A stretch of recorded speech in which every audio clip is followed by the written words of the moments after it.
Hello. Are we good? What up? Are we on? Hello, everybody.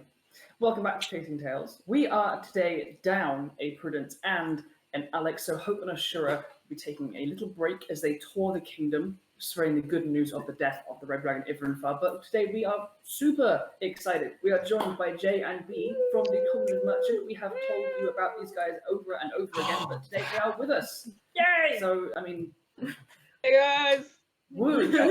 I was like, a round of applause. Wait, no, we're streaming on Twitch. Yeah, maybe That don't. would be But- horrible.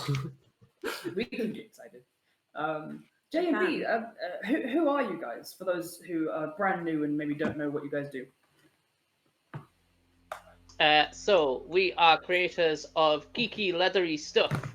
So we make things like dice bags, we make hats, we make costumes, like the one that Meg has here. So yeah, if it's kind of Dungeons and Dragons-y and tabletop RPG accessories, and we can make it out of leather, then we do.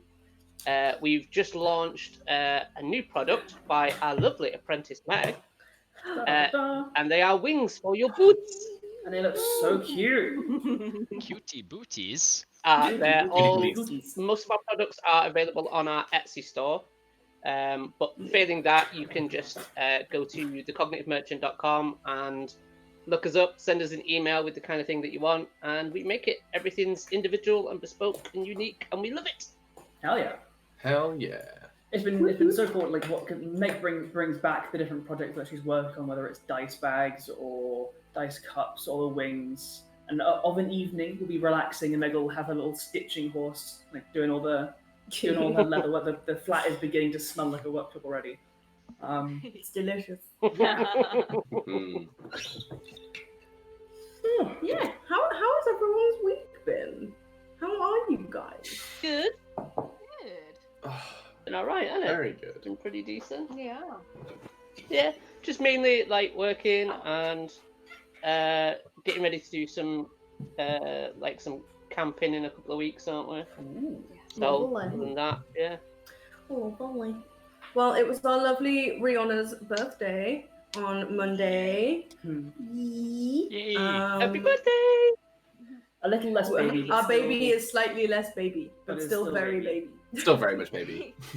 I'm very excited to see all of you on Saturday. Socially distanced picnic. Yay. Yeah. Excitement. Damn. We may be personally responsible for the deaths of some, but it's worth it.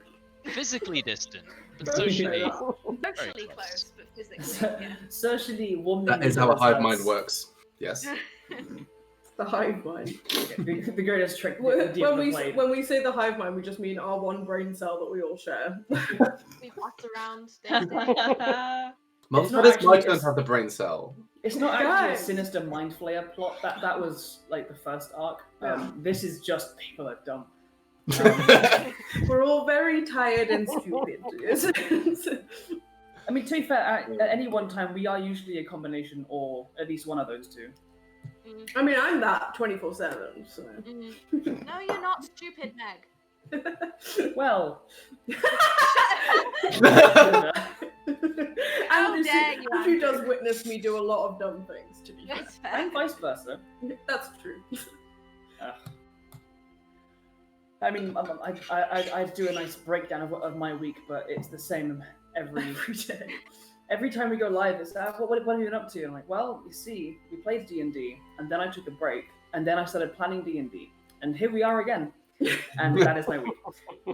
Actually, I mean, it's really, really unrelated. I did, I play and watch some Rainbow Six Siege esports, and me and a friend actually did some commentary, amateur commentary. We grabbed a video that didn't have any, and we did some amateur esports casting. So wow, woo, fun. Yeah. But that's like the first non-D&D thing I've made in a while. We've been making more videos though for Chasing Tales. We have. So We're working Watch out on for those. that hashtag content. no release dates as of yet for the next content, but Mondays for the Mondays next are extra whatever it is. content I think it's days. another lore drop, or is it the next character bio? I think it'll be a lore drop because we had a character bio this week. Hell yeah! So lore drop number 2 coming out next week. Yeah, if you guys haven't seen it, Newt's character bio went up on Monday. Hell yeah! So Got a that's wonderful on thumbnail. Wonderful YouTube. thumbnail of Newt Spot. Oh, of yeah. Newt's butt. Oh god, Yeah. we did the little drawing competition, and Alex drew the thickest The Warforged to ever thickest thick. Warforged. Newt is now canonically thick, and no one can tell me otherwise. I'm not arguing. Alex has been witnessed to say several times that if he'd had more time, he would have made him thicker. But it was it was like a minute drawing challenge. 10 minutes. It's 10 minutes. 10-minute drawing challenge. Jesus. If he'd drawn that Yeah. much in a minute. What I did was not worth the 10 minutes that I spent on it. Fucking hell. It was Mood. That drawing of Andrew. Oh, and his goggle eyes. It was. Yeah, It I was can't draw. My something to stickmen come out one big. God. I Oh, just it's came too across good. the issue of like I can't draw hands or faces, so I drew Hope from behind with her hands on fire. It worked out quite well. There you go. That's I just tried really to do big. a nice. I tried to do a nice little Markos, but he was then really little, and he's a dwarf. It made him very small. My Hemlock ended up just looking like an alien. It was just so green. But like, you know, skin tones aren't really a thing that they do in MS Paint. So Yeah, blend in the shadows and the skin tones, the freckles. I didn't do any shading. your Markos ended up looking like, what did you say, a Team America puppet? Yeah. Yeah. Team Ad again. Fuck Fuck yeah. Heck yeah. Gonna kill some motherfucking mind flayers ad again. That's our theme song now. Yeah. Yeah. Speaking of theme song, well, not really theme, but Mind Flares at least. We are currently working on / in reshoots. I filmed the full campaign one recap that would go as like a pre-stream video and like as on the YouTube and stuff. But I'm dumb and just missed out massive chunks of the story. Markos, I feel so bad because your entry was in the middle of a bunch of other busy stuff and it wasn't the most dramatic entrance of a character. I absolutely just missed it out. Look, it's fine. My stealth score's really high. I completely understand that. Oh, He just stealthed into the party and stayed. We might not have to reshoot that actually now because we just put in that Markos rolled a 32 on stealth and therefore dodged the recap. My maximum stealth roll now is theoretically 41. Jesus What? Christ. With Is pass that without a with a- trace. with a tag? Yeah. Okay, with pass without a trace. I mean, same for me. Yeah, Yeah. 41 if I had pass without a trace and rolled a 20. Yeah. We have some competition. Although when Maple gets to level 11, I think. Sorry. 42. 42. But when Maple gets to level 11 Rogue, she will have that thing that means that you can't roll less than a 10. Mhm. So stealth will just Reliable be talent. 21 at all Okay. times, at least. I think we have some competition because Thea, you're a ranger rogue as well, aren't you? Yeah. Ooh. I am indeed. Interesting. Ooh. 2 ranger And rogues my in the max same would party. probably be 44. Oh! What are your favourite terrains, Thea?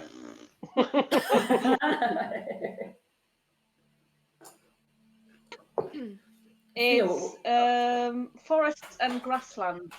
Okay. Ah. It's the same with Markos, isn't it? No, forest and mountain. Yes, you are Mountains. Okay. sneaky Okay. as shit. Invisible. Luckily, we still have Hemlock here to roll low. Fucking rogues, man.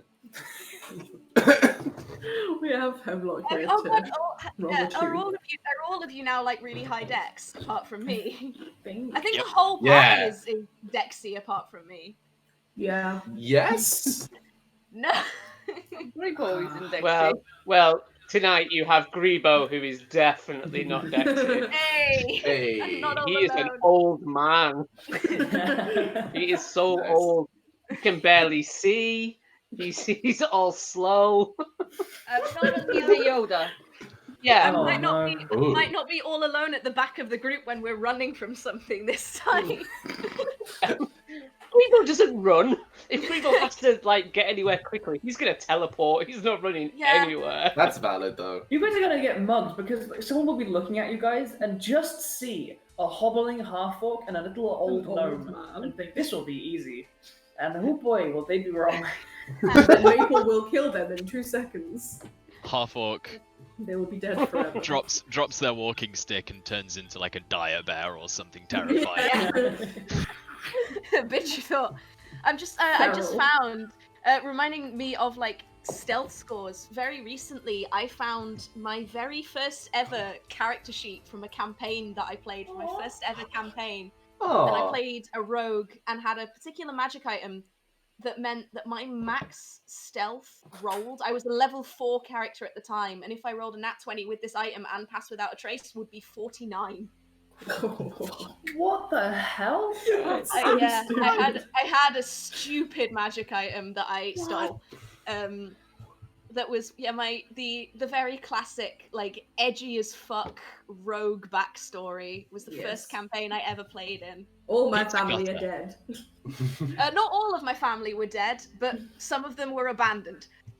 Well, that's Oh, fine. I mean, There you same go. There's Played- your you played the kernel classic, originality.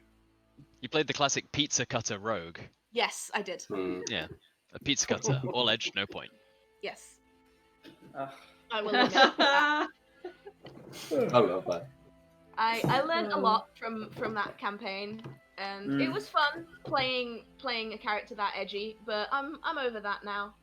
I need more. That was the old me. That was the old me. I was like, yeah, That was the old me creates Kaelin. Kaelin. I was just about to say that. Excuse me. It was my dip back into absolute edge with Kaelin. Kaelin was so stressful, man. She was. They really were. They were a lot. They were. All So right. much. Maybe we'll see them again. So much Probably stress. in my hands rather than yours. Mhm. as I an thought they were NPC. coming round. I think No. they were as well. I was wrong. Never. You know, DM does not make you privy to every thought process, which is part of the beauty of it. I think now we're coming up on 6. Are we all ready to dive into some D&D? Yes, bitch. Before we start, can we just Hell say yeah. hi to Proopy Pants in the chat, who says Hey, Ruby! J and B, your Hello. hair. J and B, your hair both look sick. Yeah, Yay! the most colours. Beautiful. Hey, Poopy. You're gone, but you're never forgotten. Make it sound like she's dead. Wait, who are we talking Sometimes about? Back from the Sometimes grave. I can still hear her voice. It's like she's still in the chat. Wow. I did. Alex, who? Aww. All right, with that, we're going to go into a little bit of a campaign recap. I'll keep it relatively short, but give anyone who's brand new a bit of context as to where we are and why. A bit of a what happened last time, and then we'll dive into what happens today with our brand new Thea and Grebo joining us for whatever may happen. So, Chasing Tales previous, levels 1 through 10. Where did our characters come from, and how did they get to be lords and ladies of Adian? Many months ago, Newt, Maple, Hope, and Ashura met in Adian. Newt being a warforged, a war machine created by the neighbouring nation of Von, a little less than accepted. Some thugs decided to vent their opinions upon Newt, and these 3 strangers, Maple, Ashura, and Hope, intervened. They avoided conscription into the army of this burgeoning conflict by being signed into a part of the army of this burgeoning conflict. But joined into the Royal Covert Commission, they were awarded somewhat more freedom. They took this and helped Maple on her current quest to find her brother and the bow that he had left their tribe to find. They travelled north past Lady Hope Summerhold. So Pummerhold. Passing Lady Our Hope Summerhold's favourite. home of Muldrin, they took to the seas. They found their way to the Isle of Echobrand, where they did a number of less than legal activities to earn their own gold and purchase their own ship, the Selkie's Wrath. They also found a hint, a clue as to where Pine might be, captured by the pirates of the Stygian fleet, the fleet of pirates that plagued the whole of the Silvern Sea. Newt revealed his dealings with them and previous work with them, and they sailed northeast to the Isle of Levesuda, the home of this pirate fleet, where they found Pine, with 1 less arm, 1 new job, and a shotgun. Pine, now waylaid from his quest and not armed to take it on, left the group to travel further across the seas to find where this bow now lay on an island near Naratos. Doing so, they picked up an additional traveller, someone from this island who wanted a way off, the half-orc, half-elf Hemlock. Together they managed to find this island infested by goblins, and they slew a horde after horde of them, and eventually the goblin king, Trollheart, finding the bow. Returning back, they decided to help their new companion Hemlock find their parents, who were victims apparently of shipwreck. Following leads up to the peninsula of Canis, they found a much more sinister reason for their disappearance. An entity known as Anemvor, building a community of manipulated and corrupted individuals under this new cosmic truth that turned to be a lie. A mind flayer, this Anemvor was trying to build somewhat of a foothold. The group travelled around Adigan, finding these various insurgents, these individual players trying to build up forces to reclaim or rebuild something once lost. They managed to find them, slaying them as they went, even travelling across the border into Von. Along this journey, they were bequeathed with a gift. A gun-slinging ranger by the name of Markos Astreva, who joined their ranks. The group eventually found and destroyed all of these mind flayers, earning themselves the title of the Soul Guard. Along the way, they also found a very powerful artifact, something hinting towards the children of the sun, the immense titans of war a millennia past. They decided to take a break. They travelled east to the home of Maple. On this journey, while Hemlock took a little journey back to her home to take some rest with her parents, they encountered a new stranger, a defector from Von similar to Newt, with a mad look in their eyes and dark prophecies on their lips, of the dread Queen Kaisa, a lich from some history, and the children of the sun, a plot to raise them from the dead. This vacation to Maple's tribe coming to an end, the group found the nation had not stood still where they left. Adigan and Volm were now at war. Fortresses had been lost and defended, battles had along the wall, and to the far south, the dragon Ifrinfar was laying siege to the fortress of Flail's End. Kaelin, vanishing in the night, betraying the party, and stealing this artifact, left the group with limited things they were able to do. So the group decided to help with the war effort and travelled south. Working together with the soldiers of Flail's End, they managed to slay Ifrinfar, laying an ambush and luring him into it with flattery and gifts. They returned to the city of Adigan last week, and bringing with them the head of this dragon, they were hailed as heroes, bequeathed with titles as lords and ladies of Adigan. They were dubbed Knights of the Silver Shield. Ashura and Hope were offered the opportunity, the task, to tour around the kingdom, as the rest of the Soul Guard of Maple, Newt, Markos, and Hemlock returned to Yalenhall Manor, your home. Ashura and Hope the next day left. We find ourselves now, the day after they have gone, the four of you now resting in the manor, your home, Maple, your wife Marigold with you.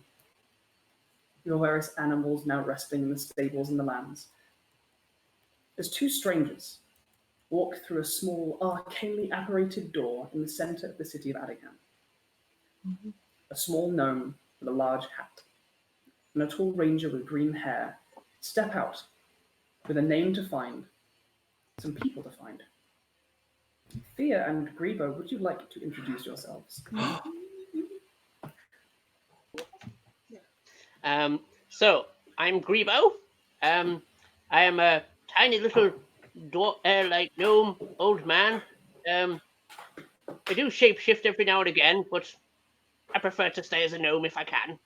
I'm very magical of nature. Some may say wizard, but I just say magic user. I take magic from wherever I can. But what you see before you is just an old wizened gnome. And he also has somebody that has to look after him very often. And I'm Thea. I'm a wood elf. And yeah, I am this one's carer. My main job around here is, other than obviously making stuff and hunting monsters, is looking after Grebo, because he likes to get himself into a lot of trouble. And unfortunately, shall I say, not as dexterous or stealthy as I wish him to be on certain missions. I don't know what you mean. I still feel 200 years young. See what I mean? But when we're together, we tend to work most days. We have a little shop. It's called the Cognitive Merchant, and we make magical items for adventurers. And well, it gives me things to tinker with and a place to apply my magic. And somewhere I can keep my eye on him without him running off and cause havoc. She likes to kill things and use their skins and skulls and entrails and all the. You use all of the animal. Well, it's not one though. Perfect. But yes, that's what we do. But we're here trying to find some people at the moment to maybe help us out. We have a little quest. Yes. Could use We some extra certainly do. hands for sure. As you find yourselves on these streets of a city that Pendalion warned you was called Adigan, you find a sight that rings true to the illusions that he displayed before you. The district where you find yourself, you see the large walls of a castle. Beside it, and running along the streets to your left-hand side, you see very well-kept streets, small promenades of trees down the centre, large houses with terraces and balconies. But it's quiet. The middle of the day, overcast, with a few beams of sunlight you see ranging off in the distance. One tracks its way past you, the warmth striking your skin. As it passes over you, you see it illuminate behind these castle walls an enormous tree, standing maybe 300, 400 feet in the air. Large branches billowing out like nothing you've ever seen. Perhaps. Depends where you've been. You know where to travel. Pendalion gave you directions from this place. You set off. You are not the only gnome here, nor elf. This place seems mostly occupied by humans, gnomes, halflings, the occasional half-elf. You find your way northeast of the city. You see a large lake open up to your left-hand side as you travel north. You're looking for a place called Yalen Hall Manor. And after about an hour of walking, it has begun to rain ever so slightly. Just that light spitting that gets everything far too wet for a rain that seems far too light. But it's not too chilly. You find a large gate on the side of this road with the large sign, Yalen Hall Manor. Entering, you find yourselves going a long driveway. The trees around here, pretty well kept. As the trees open up before you, you see a large manor house, ivy growing up its sides, outbuildings to both the right and left. The one to the left, far newer, a hut with two chimneys rising, the lake extending beyond this house. At the door, you're greeted by a young human gentleman who introduces himself as Felix? Yes. Yes. The bottom. A young man, maybe of 17 or 18, opens the door in simple but well-kept clothes. A short mop of blonde hair is held back in a small ponytail. Hi, I'm Felix. Can I help you?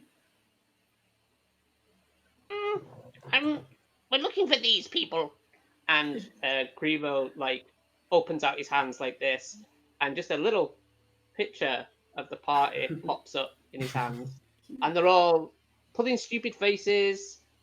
They're doing silly dances. They're blowing raspberries at people and just acting real stupid. And he keeps moving his fingers to make them do stuff. Tia turns around, back to the dude that just opened the door, and she's scanning the surroundings. Make a perception Not paying check for me. attention to whatever's going on there. Sorry? Make a perception check for me. That's wrong. Using your giant thin dice. Yeah. Like that.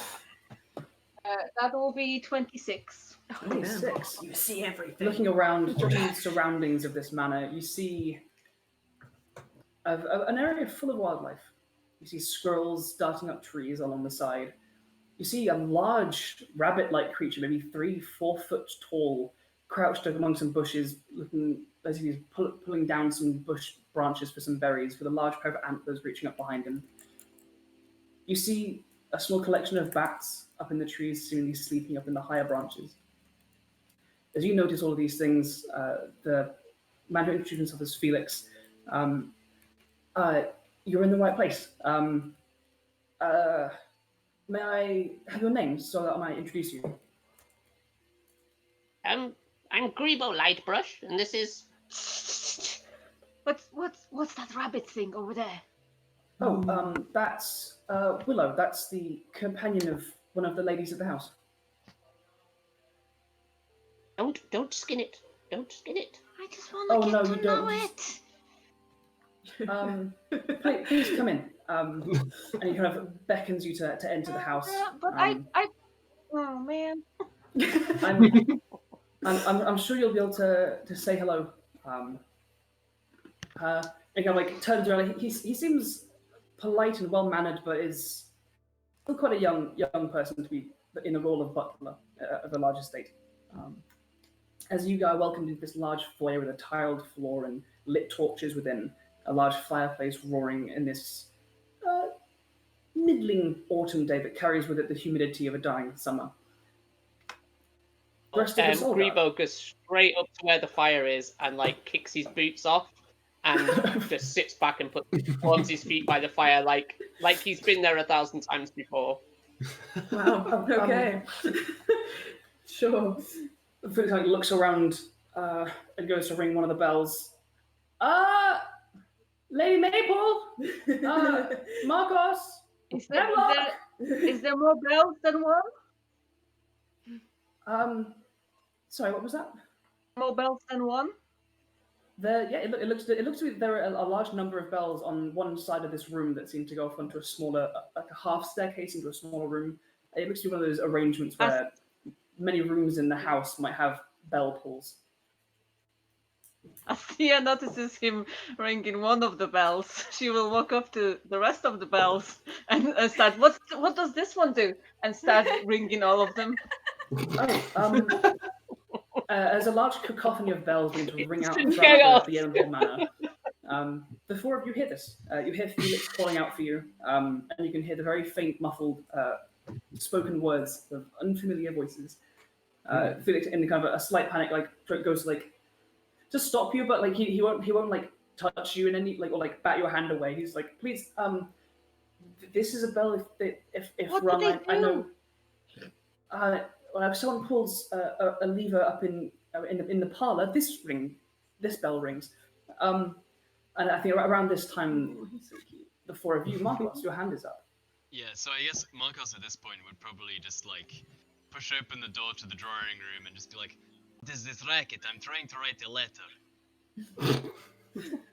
Before you see the old gnome and this slender wood elf causing a scene in your lobby. Who are you? What is going on? I'm Grebo. I'll tell you what I'm doing here when everybody gets here. They'll all be here soon. Don't worry. Okay. Felix, you let them in. And he's just waggling his toes in front of the fire. Yes, sir. Maple, Newt, Hemlock, is there anything that you guys are doing in particular other than coming to this room? No. Can we come downstairs? Yeah, I think. Come down. Yeah, Right. Hemlock will probably come up from the kitchen. Been doing some stuff with Cansif, just in an apron. All right. As the four of you now convene in this room, what do Thea and Grebo see? Markos, what do you look like? So Markos is a human man, probably mid to late 20s, 28, 29, something like that. He's about 5'11", dark black hair, bit of a beard, tan skin. He normally wears his military uniform, but today I guess he's just wearing some comfortable civvy clothes, generally greens and forest green and brown, maybe a bit of blue. Hemlock, what visage greets these strangers? Hemlock is a tall, unusually slender half-orc woman with the pointed ears and sharp features of an elf. About 6'1", with long black hair pulled back into a messy braid that has like leaves and twigs and flowers sticking out of it. She walks with a staff, a big wooden staff that she's putting a lot of her weight on because she has quite a severe limp. Big round Coke bottle glasses, and then perched on her shoulder is a tiny little green tree frog with a mushroom growing out of its back. The cutest. Maple. Maple is a gnome. She is about 3'4", so she's quite small. However, is given height by her large bush of auburn hair on her head and 2 antlers, very similar to the ones on the rabbit. And yeah, she's probably in a very similar attire to Markos, just gnome-sized, probably. I think she's probably brought her wife with her as well, who's also a gnome, but she has like platinum blonde hair, and she's a lot more like petite and cute than Maple is. Maple is very muscled and scarred. Yeah. Wait, you can get more petite than Maple? Yes. By being a kobold. Newt, what does the last member of the Shergold look like as they arrive?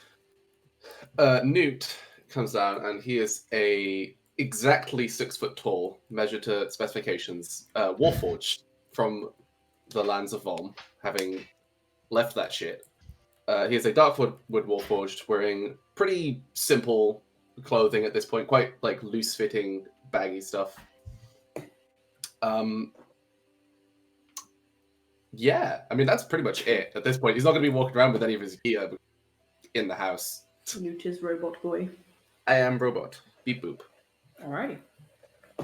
You all encounter each other in the main space of this manor. Hello? At this point, Grebo's like, he's taken his hat off and he's pulled out a drink from it. And he's just sitting, like, a nice goblet of wine, warming his feet by the fire, and just says, "Oh, that's everybody?" The other 2 aren't here right now. Sorry, do we know you? Okay. Not yet, but you're about to, and that's a good thing. We met an acquaintance of yours a little while ago. Who? What was his name again? I don't know human names. Pentalion something? Yeah. Pendalion? You mean Pendalion? Or something. He's not a human. That's the one! Yes! A friend of yours. Oh. Ah, yes. We were sharing some stories, and he was telling us a few different places he'd heard of and been, and me and my friend here, we make magical items, and we often need to traverse strange ways and very strange places and meet some, and he looks at each one of you, quite frankly, strange people. We could Can't do really with a argue. little help trying to gather some things for one of our magical items, and believe here in this plane of existence you have something called the Gordark? Yeah. Yes. What? Well, That's it. Yes. That's where we want to I go. mean, that's one hell of an introduction. Yeah, Nice. Gordark Right. tends to be a no-go for most people. Mm-hmm. Yeah, I mean- We're not most people, and We're not people either. are we not? Nah. Okay, we're not people. You just kind of at this walks up and kind of like goes to bells. touch you to see if you're an illusion. Because when you say you're not people, he's like, wait. I mean, Who are you trying to touch?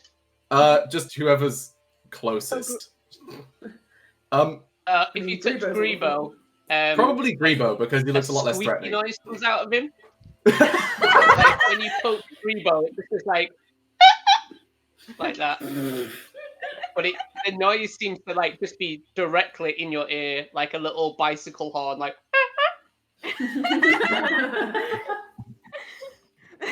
He just gives you a little wink and just says, "Well, look, if you're going to poke and prod me, at least buy me some more wine." I take it you people are, sorry, not people, are not from around here? Oh, we're from kind of everywhere, really. Right. Yeah, we travel around a lot.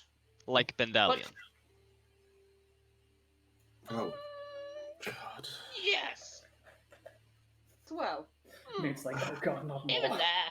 Let it go. At least Ashura's not here to fuck them, guys. It's okay. Oh, no. Because that was our introduction to Vandalion, so... Like, you're here now? Your friend did vouch for you and say that you were capable adventurers. Ah, lovely of him. We would like you. I trust him. So, what is it that you're looking for in the Gordark exactly? Blood. From what? Any Can you particular not- kind of blood? Special blood. So, you know that there was big creatures? I'm Titans? really trying to find a way to dumb it down for them. The I don't know how else to dumb it down children for of them. the This sun? could get very technical, and their little brains would explode. Hey, So there was creatures which are like really big animals, and they are covered in earth and buried and kind of decaying. They're really, really big, and we need some of their blood. And it's in the Oh. Gordark. Okay. So why should we come and help you?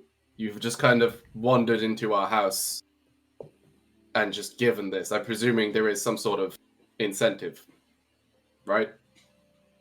I keep forgetting that they don't know us yet. Strange. We'll get used to it. No. We're not aware of it. Oh, there will be great rewards for you. I mean, we have an entire shop full of amazing magical items. We could definitely work something out. It would be worth your while, but also, would you want to go on another adventure? Something to get the blood up again? I mean, I always do. The adventuring part is not in question. I'm Right. not gonna lie. Is it weird if I say that the Gordark does sound kind of interesting? Oh, No, it's super fucking not interesting. you. Like, I- we expect this. Well, it sounds terrifying, but I know, exciting. but well, would you Ready to like go? some tea? Do we go right now? Shall we go now? Can we not have tea? Oh, Can we have tea, please? It Can we is have very some good tea. She I would makes great recommend it. tea. Not that I've tasted have- it, but I've smelled it, and it's Do very you have good. cake? I smelled it. We can get cake. We can Do make you cake. have cake to go with the tea? We can make We cake. probably have some cake. We can probably Yeah. have some cake. Making my... And Grebo just says, "It's okay. Making will take too long. Just 1 sec." And he reaches inside his hat and he pulls up like a 6-tiered cake. Like a wedding cake. Yeah, it's like the size of him, and puts it on the table. And each section is a different kind of cake, Oh, like all the the way dream. up to a little Ah. cake on the top. Can I At get this one of point- those for the kitchen? Can I get one of them? That's At so... this point, the butler Felix is hovering at the side of the room. Should I maybe carry this through to the parlor or to the dining room? Yeah, we'll go in the parlor or something. Should I bring Tea? Just I'll tea, please. I'll go sort the tea, Felix. That's all right. All right. Okay. And this kind of like there is an element of surprise and wonder to the young man's eyes that is tainted ever so slightly with a more of this shit kind of expression. And Everyone that we meet is like, these guys are so hard to handle. What the fuck? he picks up the cake and takes it through into a side corridor and into a large parlor room that opens up. You see a harpsichord in one corner, an arrangement of chaises and couches and things. A perfectly normal chess table Yes, a nice chess table. that does absolutely nothing else. It's just does the chess. Ah. Thea's not bothered. Yeah, Grebo's set of detect magic will definitely go off. Yes. Yeah, What well, does he understand about this cabinet? So within this room in particular, aside from a kind of an ever burning glow of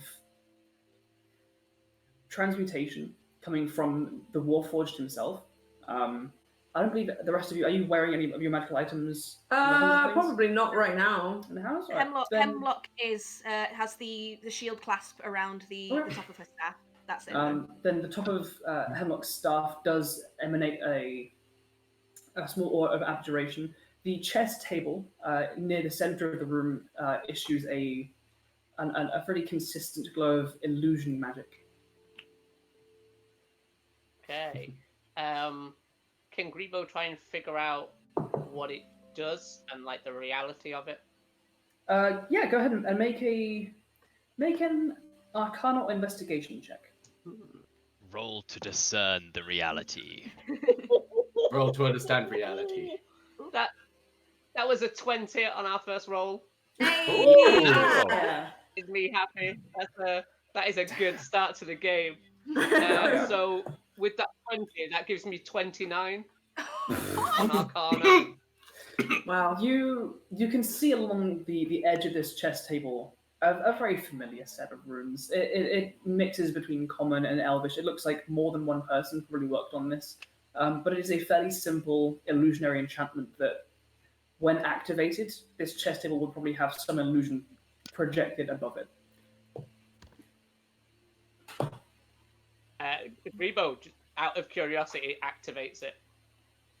I see. With that, you definitely see like how it is activated. As you kind of approach it and interact with it, a small hologram map appears and grows and spreads across this chess table, and you find the map that you're currently looking at on Roll20. It is a map of the Silvern Sea of Adigan, of the region, but with the three-dimensional topography included into its features. Well, and can he manipulate it? Yeah, if you drag it, it's You like can. Google Maps. You Yeah, can drag it and zoom he's it. gonna Tony Stark like manipulate it and bring up like the Gordark region. It does Say, not I'll just- extend I'll beneath just the stick ground. that there. The map does not Well, extend the beneath spot the that we ground. need to get to then go Yeah, under. the portal or the opening. As you zoom in, Yeah. the entrances to the Gordark are not on the map. There is no point that says this is how to get to the Gordark.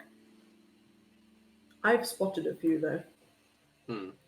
You've seen a sinkhole. I'll say residents of Adigan, so basically Markos and Maple, because you have interacted with Gordark stuff I before. have. Markos and Maple, if you make history checks. Oh, history. Ooh. Oh gosh. That was trash. That was like a 10. 18 total.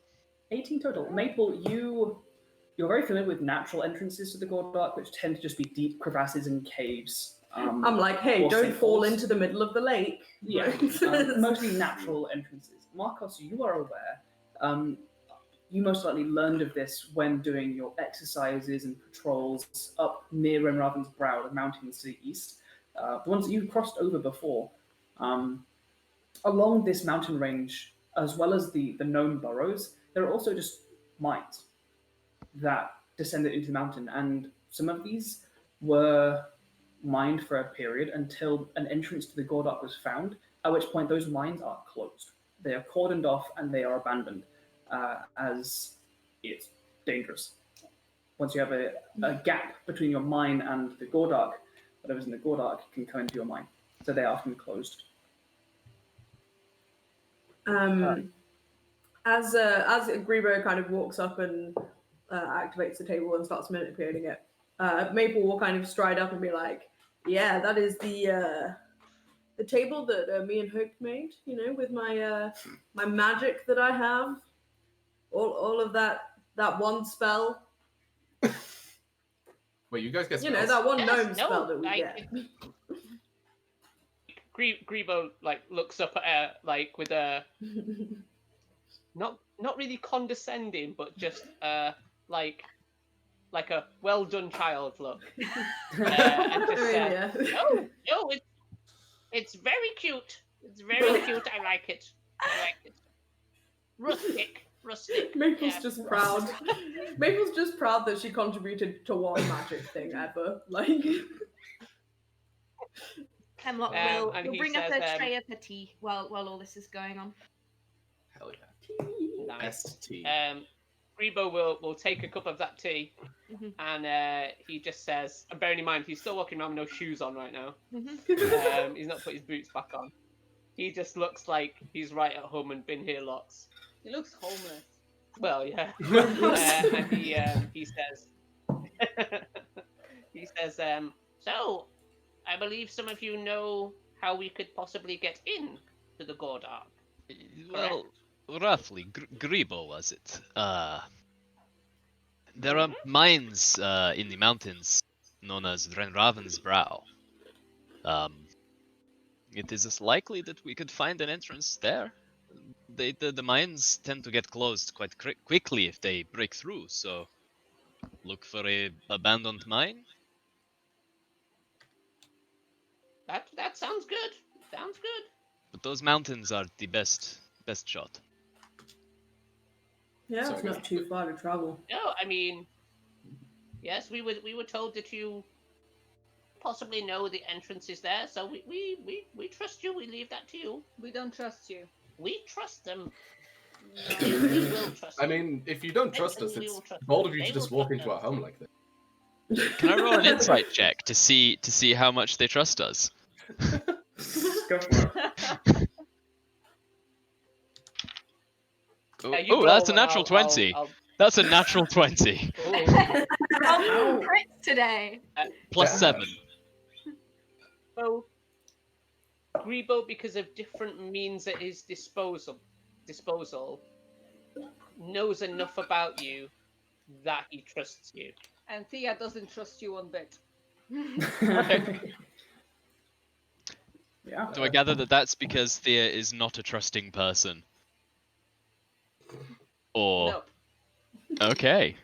Feels Right. like Thea and Maple are going to get along, I'm not going to lie. We've exhibited some very similar traits up to now. Yeah. Like, I don't trust you. Well, I don't trust you. Good. Nice, Well, good I- arrangement. I like that. Well, if we have a mutual arrangement, you don't need to trust us too much. We can just agree to work together. That's the whole point of getting a group of adventurers together, right? I don't need to trust you guys. You don't need to trust me. As long as I trust my skills, that's all that matters. I mean, we need to trust each other. at And least, also, we'll be paying you. Oh, Well, yeah. that That's- certainly makes Who things needs trust easier. anyway? Trust is overrated. no. Who needs trust when you have money? We need to trust each other. Money. Fuck trust. So I'm going to suggest that we finish our tea and cake, and guys, go get yourself ready while I have a little snooze in front of the fire, and we can get going. Okay. Of course. That sounds good to me. I have a letter to finish, The- so Creature outside. Whose creature is that? Do you mean the giant It's the rabbit? heartless. The rabbit creature. That Yeah. would be me. What is it? Who is it? I want to meet them and get to know them. Yeah, sure. And I'll take you outside to meet Willow if you want. As soon as you exit the house, Yep. Willow lopes over to you. Yeah, so Nuzzles into you a little bit. he's probably about the same height as Maple. But yeah, he's a big jackalope, and he's got little antlers. He kind of gives you a little sniff. What a cutie. I'll just come up to it and like put my hands on his face and like just Make an animal handling check, please. okay. Nat 1 inbound. It's not great, but let's see. Oh no. I'll say with 11. advantage because Maple is right next to you. I am here. Okay. Oof. That's 20. Okay. There is a brief moment of like you see his muscles tense and his eyes go wide, but his eyes kind of melt and he kind of leans into it. It's like, oh, okay. Leans into it. He's a muscular rabbit. He's a big boy. His He's a antlers big boy. stretch back, maybe two or so feet behind his head. Markos writing a letter. Cool, perfect. Alrighty. As Grebo, as you're relaxing in the parlor, a fifth figure you have not yet met enters the room. A tall tiefling of almost jet black skin, full azure blue eyes, a little well-kept small braid of black hair, and two glossy horns that stretch. To the top of the horns, to his feet, he's about 7'5". He's a tall and spindly figure, kind of ducks his head under the doorway. I'm sorry, I missed the formal introductions. I'm Pariah. Who are you? I'm Grebo Lightbrush. Grebo. He just carries Alright. on sipping his tea. As this figure enters, your detect magic, you sense a rising glow of illusion and necromancy shrouding this figure. Did I hear mention that some kind of quest or adventure was taking place? Quite possibly. And then Grebo, like, he gives a little, it's like a little hand movement, and he coughs into his hand. His take on a slightly different blue hue. Grebo can see through illusions right now. Okay. So you see this in its true form as. As you look through this, what you recognize very quickly to be a disguise self spell, the figure remains almost completely unchanged, except on his left-hand cheek, you see the entire cheek is just torn away. It is scars and dried skin, and you can see the corner of his teeth, and you can see just where it comes down to the canine, a long fang comes down, because this illusion is disguising some facial scarring. Okay. That is all. Well, after Grebo kind of looked him up and down, Grebo then quickly opens up a hand, and like a little version of what he had at the door is there, with the adventurers on, and he's like, you don't appear to be on my list. So, who are you? How do you know these adventurers? I encountered them on their journey to a fortress where they were intended to slay a dragon. They were successful, and they said I could accompany them. I do not desire to spend the rest of my days raiding caravans with the rest of my kin. I desire something a little more self-earned. And so they've graciously allowed me to accompany them on wherever their journey takes them. That is all. Grebo stumps up to him. Like he's literally looking up, like almost straight up his nostrils, just like, and just says, and he says this like almost under his breath, so that pretty much only the tiefling could hear it, and says, "Now, this is a very important question. Pariah takes a Do knee so you as to bring his hide head closer that to you. scarred? Do you hide that scarred face because they want you to, or do you hide that scar face because you want to hide it? Benefit is it for?" It is purely for my own. The group has seen it and has been very gracious in stating that it is not. They do not mind. It is mostly a habit. Okay, just checking. And Grebo like lifts up a slice of cake to him.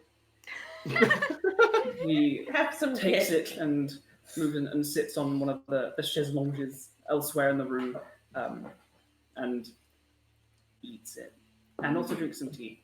Grebo will tell him the mission and basically recap him on what he said to the rest of the group. Perfect. Pariah looks excited.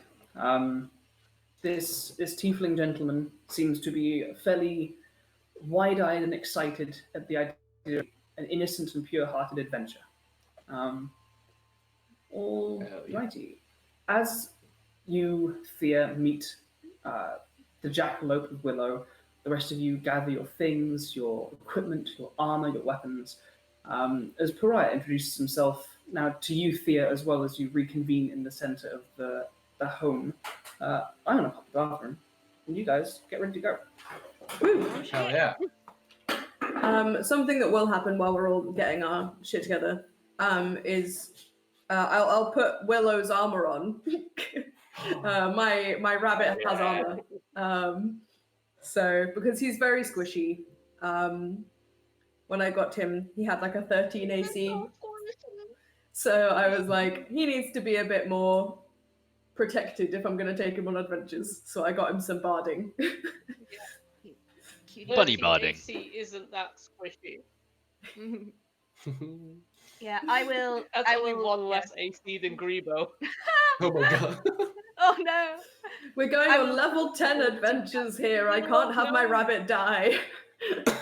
I will collect up all the teacups and take them back down to the kitchen, and I'm gonna go by the apothecary and make sure like I've turned all the Bunsen burners off and like all the Gentle liquid. repose on the corpse again. No, No, the corpse is buried. The corpse is no longer in my workshop. yes, put that out- lovely mind flayer corpse that we have in It's the shed. buried. It's buried. It's mine. Celephone is in a plot of land somewhere. Yeah. He's Just as far as somewhere you in know. the woods. Gently decomposing. Yes, that's If- what. If this Yeah. adventure ever becomes a zombie survival thing, we've kind of fucked ourselves a little bit. Oh yeah, we've buried 2 mind flayers on our property.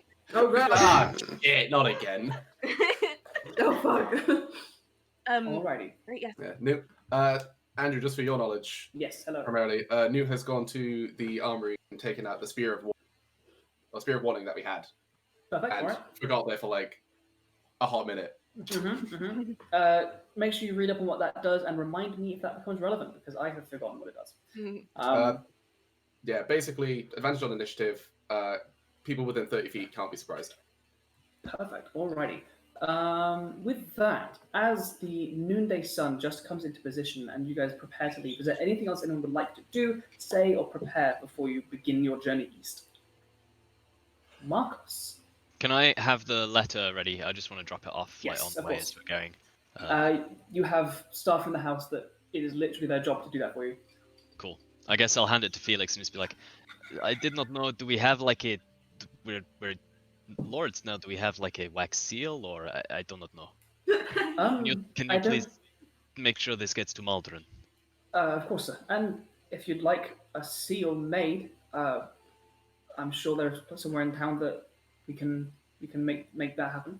That would be good. Yes. Wait. Would we all have Like- different seals? I don't know. I think that's up to you. Do we? I think does so. Does the Soul Guard have a coat of arms? Do we? No. Should I we? don't think we do I mean, currently. at this point, maybe you could commission one. or Huh. make one of your own. Huh. I This guess is the we'll kind have of to thing pick that Hope will know more about. Yeah. Yeah. This will get to Maldron, but something to think about. Yeah. Food for thought. Very good, sir. And he takes hold of the letter and scurries off about the house. Hemlock, your hand is raised. I'm gonna go by the apothecary, make sure Mhm. everything is turned off and put away and all of that. Mhm. And I'm gonna pick up, because I've not been wearing it, Mhm. the circlet that Lithia gave me, Mhm. and I'm gonna like not put it on, but I'm gonna gently put it into my bag and Okay. take that with me. Even though it was only created and bequeathed upon you yesterday, you can see another a new leaf has appeared upon it. Oh, Small sprouting leaf on it. Cute. Yeah, just Alrighty. gently kind of wrap it up in like a scarf or something and put it into my bag. Perfect. I'm gonna say goodbye to my wife. She hugs and kisses you. You stay safe. You're going to the Gora. I mean, you killed the dragon. I don't. Yeah, I'm sure we'll be Don't get fine. complacent though. I won't. Right, you come back. Mm-hmm. Right. Good luck, all of you. And Marigold waves you as you leave. We shall wait for David to return before you leave. Aha. Proper. Hey, sorry, I was Wow, just right setting up a fan because it's super humid. Yes, it is. Get some air circulation. Alrighty. Right, perfect. So, you guys leave the Yale Hall Manor, heading out along the roads that you travelled to get to the mountains beforehand when you travelled to Maple's home, but this time just the mountains themselves. The mountains are not far. You come to the foothills before the sun begins to set. It is an easy journey, one done before. These lands are well trodden by both civilians and soldiers, and they're not particularly dangerous. You see along the way a cart overturned, a few soldiers standing around it, a small family of gnomes picking their things up. You overhear in conversation speak of a large bear that seemed overly aggressive, but everyone seems to be unhurt. As you continue, as the sun begins to crest towards the large flatlands that extend to the west, you are now in the foothills themselves, where those of you who are from Adigan would know mines would be around these parts. You're not entirely sure the exact locations, but you know to get to a mine there must be a path. So could one of you please make a survival check or an investigation check of your choice? One of us? You can have advantage if people are helping. Was this like anyone or? I'd say one person can do it with advantage, or two people can do it independently. Okay. Independent? Thea will definitely be doing her own check unless one of you wants to help her. Go for it. Markos and Thea, roll away. Oh no. the competition Oh. begins. Oh no. Is this Should my I favorite roll? terrain? Are we in a forest? I think this is pushing more into mountain. That is also one of my favorite terrains. Then yes. So that is survival plus proficiency again. It's a 15. 15. What did you achieve, Thea? 16. 16. Oh! For me either. The two Do of I you- dare to roll at this point? The rest of the group, approaching these foothills and mountains, begin looking for traces of smaller paths and roads. And you do find quite a few. Small pathways. Occasionally you end up finding one that looks like a nice, well-trodden path. But as it begins to descend into the forest, it narrows and appears to be more of an animal track than one trodden by people. It takes you until nightfall. Starts getting to around the time that you'd like be looking to make camp. But just as you're beginning to think this is a job to finish in the morning, almost simultaneously, both between you and Willow, a smell catches on the wind. What is becoming a very clear and probably quite a cold night carries a smell of warmth, sweetness. Yeah. And as you both kind of look at each other, as you both notice this scent, you catch a glimpse, a little ways up the hill, of an old track, overgrown slightly, and you see a slight structure out of the stone. A natural crevasse with a fronted door, wooden structure around it. As you approach, you see a sign across it. Sweetwind Mine, and a small sign dangling, nailed to over this door. No entrance. Danger within, in both common and gnomish. That sign won't stop me because I can't read. Let's go. This looks like the place. Smells like Gordak. Yes, it's not pleasant. No. It is also late, so you guys can choose to enter or make camp or enter and find a place to camp within. What would you guys like to do? I'd probably rather camp outside. Yeah, Outside Grebo and will be like having a bit of a whinge that his feet are hurting. He's hungry, and he just says, "Look, are we going to stop and rest now? Like, we're at the entrance. Yeah, Do you want to rest?" Yeah, seems best to Yeah. camp out Sia here. is already looking for a suitable spot. And as she's looking for a suitable spot, Grebo goes. He just goes up to like a bit of a clearing, and he waves his hand in the air, and the tip of one of his fingers starts to glow, and he draws a doorway, and taps on it 3 times, and you just see like a magical ripple in the air. And he opens the door, and on the other side is a beautiful homely mansion. Ah, yes. Yes. Beautiful. I love this spell so much. Rest in here. It's probably safer, and I have servants that can rub my bunions. Oh, I wanted to stay outside. Then stay outside. I'm okay with you being the outdoorsy type, but I need my hot cocoa and a massage. I would like to stay away from the bunion rubbing. If that's Are okay. you sure? It feels very good. If you're the one getting the rub, that is. Right. Even if we're potentially not resting outside, Maple will set her traps as Okay. normal. Make a survival check. Can do. 17. 17. You find some very clear animal tracks. You don't find very many, but you find like maybe I'm going to say 3 that you are fairly certain are fairly commonly trodden small mammal tracks. Your snares and small traps set. Is anybody else sleeping outside, or is everyone else entering this arcane conjured mansion? Grebo, do I need to keep watch or? Oh, well, once we're inside, we're completely safe. If those people want to stay outside, that's their problem. Sia will go inside. She's used to this now.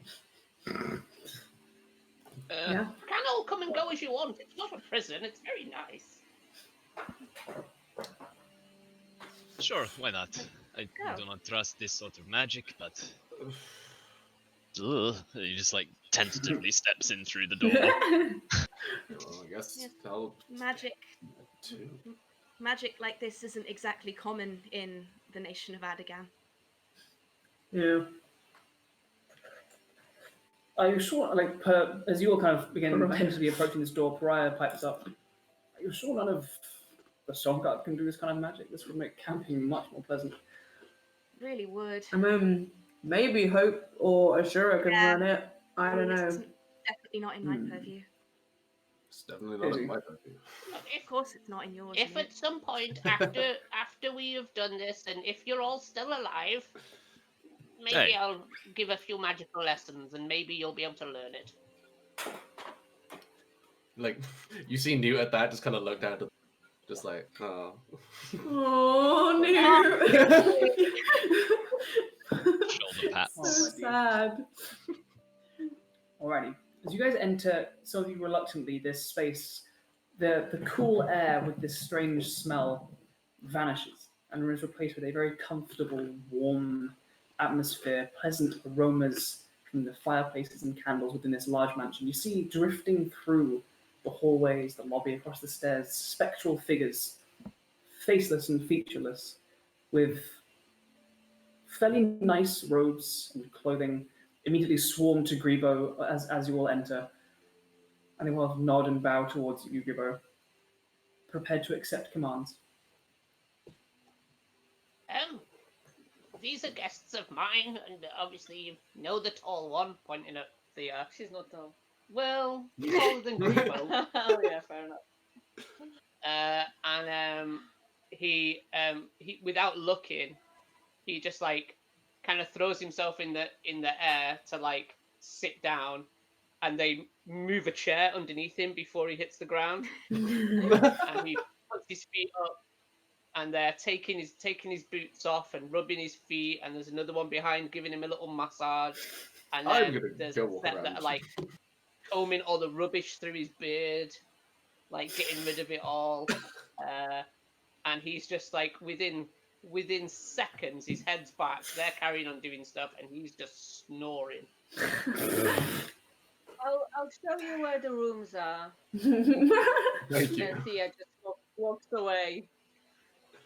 You can follow her. You don't have to. Yeah. Yeah, I'm gonna And follow. each one of these rooms, so each one of these rooms is set that when you open the door, the first person to open the door, it's whatever they would imagine they would want from a bedroom.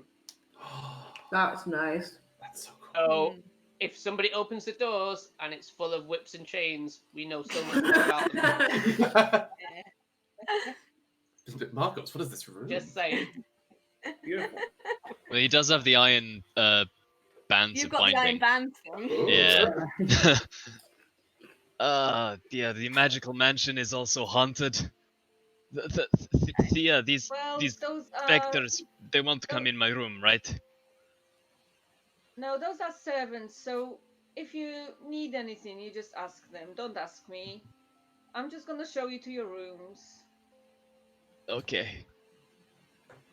If you want food, drink, anything like that, just ask those things.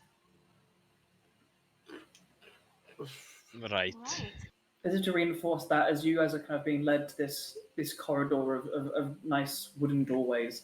A small like entourage of like 4 or 5 of these specters kind of just trail behind, and as Thea tells you to ask for anything you need, they will kind of raise a hand and bow slightly. What? Okay. They're odd, Don't come in my room. but you'll get used to them. Okay. I love that we're all like, we have one request, don't come near me. Alrighty. As each of you enters your rooms, shown to where these various bedrooms are, and you open them, what do you find? Oh. Ooh. What is this ideal rest space for each of you? Oh no. Hmm. This is a really like deep question.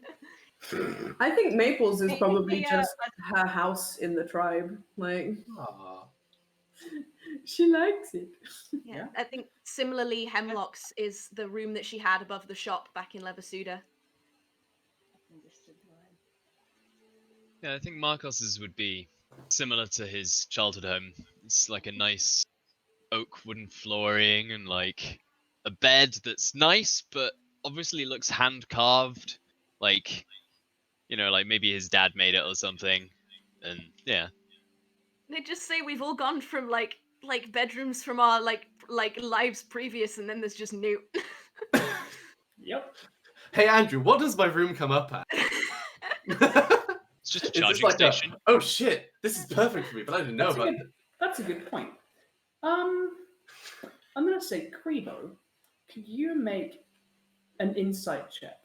This is to see how well the arcane enchantments of this mansion can read the thoughts and the mind of this individual. Ooh. Would Grebo be able to read Newt's necklace? Oh, that's true. Wait, no, Newt's necklace is Newt's necklace. I think Ashura's necklace is funky. I don't think Newt's is. No, Mine is. Newt has I have dwarf the hair. necklace of Erngetten, which is in Dwarvish, I believe. A 21 on insight. Okay. Yeah. But I don't believe the Unget necklace is magical anyway. It's No, not magical it's just anyway, got though. writing It's on it. just writing Oh on it. yeah. It's also a small little necklace. Also, when the thing is, like when it comes to the Warforge's room, Mhm. Grebo doesn't have the input there. He has just put a little extra spin on the spell that it basically whatever the person would desire as a room. Yeah. So if the Warforge has an imagination and autonomy, then he could use it, even if it's like a room with a charging port and full of spare parts, or lots of It's like other a ladies. Roomba. We're gonna have to teach you a Warforged, lot about Warforged. or lots of other gentlemen Warforged. It's whatever he wants. Newt, Wood as you polish. open the door, and as you see your companions opening their doors to these familiar, homely rooms, the thought of what that is to you is in your mind as you pull the handle and push through this wooden doorway. Within you find a room of dark tone. What looks to be a wooden floor, but the wood has a strangeness to the vein that doesn't look like any wood you've seen. That looks almost porous, but is hard and almost like a very dark charcoal grey. The walls are of a very finely carved black stone. There are arrangements of candles with different coloured waxes arranged across a small shrine in one corner, but it's not a shrine to any of the Bloodborne. In the centre of the shrine hangs a similar small gem to what you've seen Ashura carry around his neck. A bed of red fabric lies out on top of a similar set of wood as what makes the flooring. Some very nice tapestries of kind of abstract, colourful designs of reds and dark blues hang across half of the wall. Yeah. Maybe as Hokuri, Oh damn. potentially. Oh, it could be. Maybe. Who knows? I think like Newt stands in the doorway for a bit and just kind of like spends a minute just taking it all in. Mm-hmm. And it's like that feeling of like, I like this, but I can't explain why. You also notice as you kind of look and observe, taking this moment at the doorway, this bed is way too short for you. It's a dwarf bed. I don't need a bed anymore. bed. It's fine. That's true. You don't sleep. You don't need a bed. It It's does- basically just a big armchair for Newt. Oh, there would also be, as far as like a little workshop bench, kind of like on the side, and also a hand-carved chair in the corner. Oh yeah. Of course. That's like exactly to proportion. Newt and his chairs. There. There's also another hand chair next to it, which is very similarly very nicely handcrafted, but has a little like support on one of the legs. Oh. Alrighty. Is there anything you guys would like to do with your evening? You have your rooms. Is there anything anyone would like to do, converse, discuss? The evening is yours, with no need to take watches. Wow. What do we do? Incredible. What do you do when you're rolling for watches, guys? Exactly. Markos is just, it has no idea what to do. He's like sat in his room, he's looking around, he's like, this is lovely but strange. He like opens the door, sees the weird spectral servants, shudders a little, closes the door, opens the door, says, can I get some wine? One of the spectral figures drifts through a wall and then returns. And in their hands is a spectral platter with a glass of wine and a bottle beside it. And as the figure exits the wall, they remain spectral and translucent, but the platter and the wine solidify into a beautiful, solid silver platter, a crystal wine glass, and a bottle of... Grebo, what is the wine called that is served as default in this mansion? Oh man, I feel like I should be coming up with a funny name now.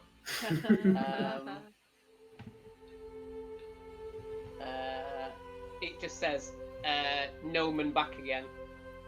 Oh, Nice. Cute.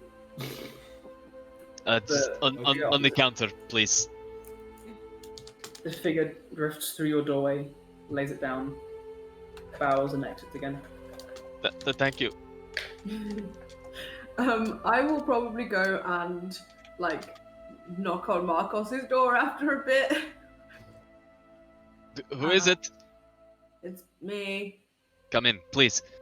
I guess I can go in. Like, hey, this place is weird, right? It's lovely, but I don't like it. I've never seen a ghost before. Are they like ghosts, or are they just like? I don't know. I have heard stories of ghosts. They're normally not this friendly. No, exactly. It still weirds me out though. They bring wine. Do you want some? Sure. I've also brought Willow with me, so if you want pets for anxiety. Definitely, definite pets on Willow. Does Willow get gets their all own the dream room? pets. Willow gets his dream stable. He's just like You open the door, it's just a field. yeah, I mean, probably. yeah. You open another door and it's just a pond for Lily. That's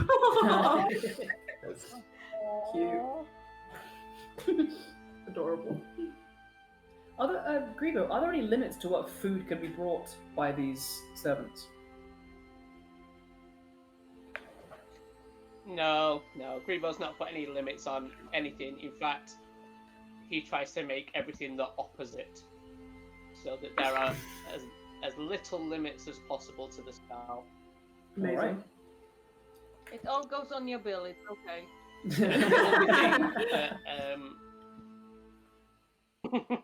Yeah, you don't know it yet. The only thing is that that really stays true to that spell is that anything taken out of the mansion disappears. Mm-hmm. Yeah.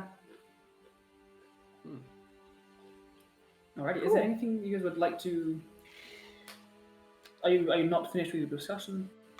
No, I mean I think I'll just hang with Markos and Yeah, I think we'll just chill drink out. and pet Willow. Yeah. If anyone checks Pariah, his room features a full hot tub. And Nice. he's getting a massage Yes. with a glass of red wine. Yes. King. He is Pariah is a classy enjoying himself. bitch. Alrighty. Just about as morning comes. Grebo has set something, so because he's up early and he's used to kind of like the ghosts have got not the ghosts, the spectres have got They are like, ghosts. standard orders. Mhm. So when everybody wakes up, there is already 2 of the spectres staring at them while they're asleep with a towel over one hand and fresh clothes in the other. Wow. But they are like leaning over them in bed, making sure that they're okay. Freaky. Okay. You definitely hear a small from Pariah's room. You hear gunshots from Markos's room.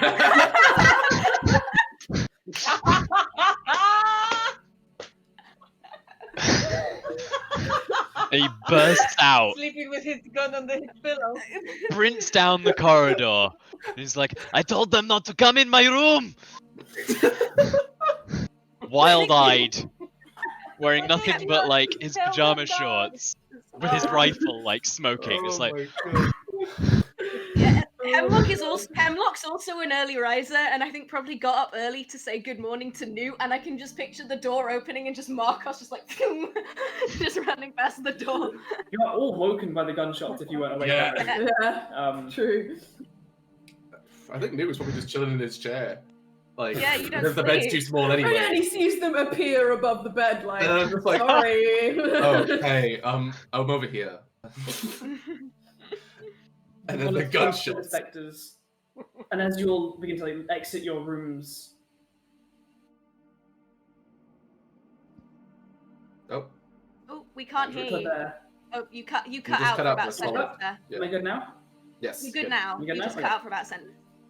As you begin exiting your rooms in various states of panic, I imagine these spectres kind of passively turn to continue offering their clean clothes and towel towards you.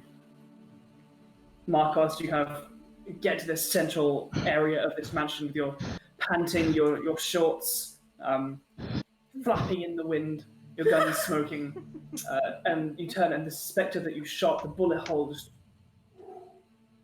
knits back together, and it is still following you with a towel in hand and some clean clothes. Markos' Stripping worst towards you. nightmare, a ghost with a towel. something he can't shoot. It's gun-proof. Oh, no. Shout out to Proopy Pants in the chat, by the way. Markos definitely wears camo underpants. Camo underwear. Perfect. Everyone's like, Markos, where's your legs? Where have your thighs gone?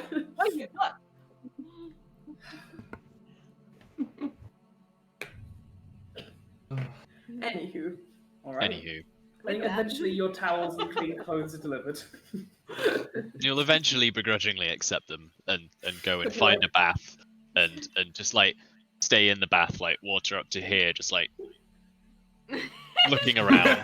I'm imagining like the barrel of the gun also like poking out of the water, like No, you can't get that gunpowder wet. You don't want It's it. No, just it's true. up above the water. It's just your eyes and your arms holding the gun. Yeah, the gun's above just the like- water. love it. Perfect. Is there anything else you guys would like to do with your morning before exiting this magnificent mansion? I think Alright. I will spend the morning with Newt because Hemlock is also an early riser. So you know, kind of wake up, get dressed, take some tea into Newt, and just chill and spend the morning before we leave. I think witnessing the Markos running down the hall in his underpants, just like, oh, I get it, and then into Newt's room. I feel like you probably see Newt like burst out of the door having heard the gunshots. Like, shit, what's going on? It's Oh. okay, Markos just panicked. Do you want some tea? Oh, always. No, you guys. After tea is shared, breakfast's had, and cleanliness restored, you guys exit and find yourself on a very clear day. Coming into this early autumn, it's a little more chilled. Apparently some rain in the night has lessened that humidity, but so close to this mine entrance, there is still that smell of sweetness coming from this barricaded door. Can I check my traps? Go for it. Make an investigation check. Yeah, good little rogue. I'm so good. It's more of a ranger thing, really. Checking for Set traps. traps. She's a scout. I'm checking my traps that I set though. Oh, gee, I thought you were checking the door for No. traps. My mistake. Checking my own traps. Would your rogue You need to skill get help the in Malmy. finding your No, own traps? I misunderstood. I thought you meant checking the door for traps. Checking the traps that you laid the previous night, you do see a couple of these reliable animal tracks have rewarded your snares. You have another 2 small mammal meats. Mammal meats. Athletes. One of them is a squirrel. One of them is a stoat. Ooh, a Exotic. stoked meat. Yeah, you have As 2 always, I will take my morning time to like skin them, gut them, make them into jerky as I always do. Perfect. I'll give you a hand. You have attained mammal meat jerky. Oh, I now have 8 mammal meats, guys. Hoarding So them. many mammal You're probably meats. also eating them as you go. Nom nom nom. Miscellaneous meat. Stoked. Mammal meat. I love indescript food. So you guys have the freedom of the mountains to you and this barricaded mine entrance before you. What do you guys like to do? Right, should we go in? It's nice to be back Unbarricade the barricade. in proper ground. Let's go. I believe I could quite quickly get rid of this barricade with my special hammer. Yes. Bludgeoning your adamantine hammer, this kind of wooden nailed across barricade splinters immediately. This hammer is meant for opening doors, y'all. Beneath that, there is an iron padlock across a latch on what this door would have normally been closed with, as well as this barricade. I can probably unlock that too. Go for it. Pick that light. I forget what this is. Is this just Dex plus proficiency? Yeah. Yes. Yeah. Thought so. What is our proficiency bonus? Ooh, 4. Nice. That's going to be a 15. 15. To unlock the lock. Yeah. You feel into it with your picks. You feel this is a pretty. This is not the most expensive, nor intricate of locks. It seems to be designed more to keep things from leaving than allowing things to come in. The padlock unhooks, the latch swings open, and as this doorway swings wide, it's another waft of that warm, sickly sweet air that wafts past all of you, and it descends into pitch darkness. Well, Well, I cast Dark Vision on myself. Okay. Thea's gonna ask, can you see in the dark? I can. I can. With spells, yes. I don't Wait. think Newt can. No. Can Rabbit Boy sit in the dark? Newt's not Jordan's not here right now. He's vanished, so we cannot ask. Pariah can. But he's a good boy. I had to change some things in my spells at wrong one moment. Dark vision. Alrighty. Yeah, 60 feet. Yeah, well, I think is pretty standard, which allows 60 feet of complete darkness Grey. to be dim light, or dim light to become normal light. Bright light. Can I get a marching order as you guys descend into this? Oh yeah. You see illuminated by. Newt, quick question: can you see in the dark? Nope. No. Didn't think so. Alrighty. So, you can see lit up by the morning Yeah, light that like comes if- through this. Sorry. No, go for it. If he does say, when Thea asks if they can see in the dark, if he does say that he can't, Thea will come up to him and just wave her hand in front of his eyes and cast Dark Vision. Oh, Nice. alrighty, very nice. Hell yeah. Full dark vision. You can all see now, now even more clearly, as the light of this early morning descends through this narrow doorway.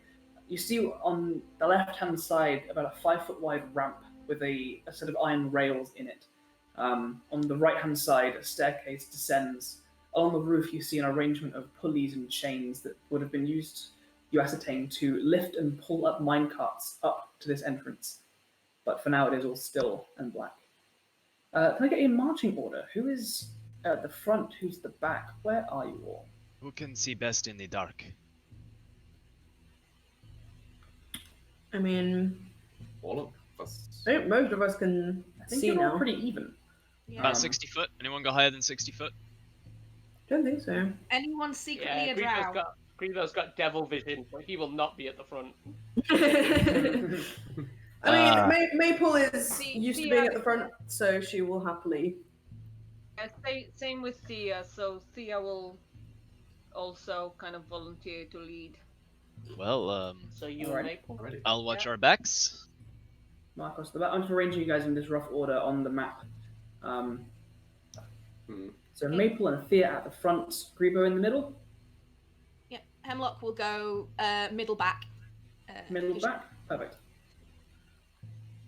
Nice. So something like that. Perfect. Yeah. As you guys descend, you are walking for maybe 5 to 10 minutes. You begin to get a sense of, despite the fact that you can see in the dark, after that range of 60 feet, it is pitch black. You hear the slight clink, clink, clink, clink, clink of the chains and the pulleys that still hang from the ceiling, as whatever wind is rising from beneath this area jostles them slightly.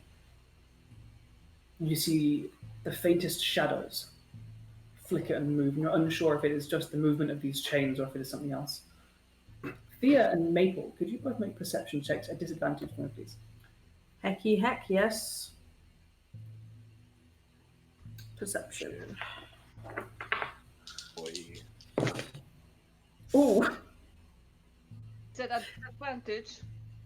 yeah.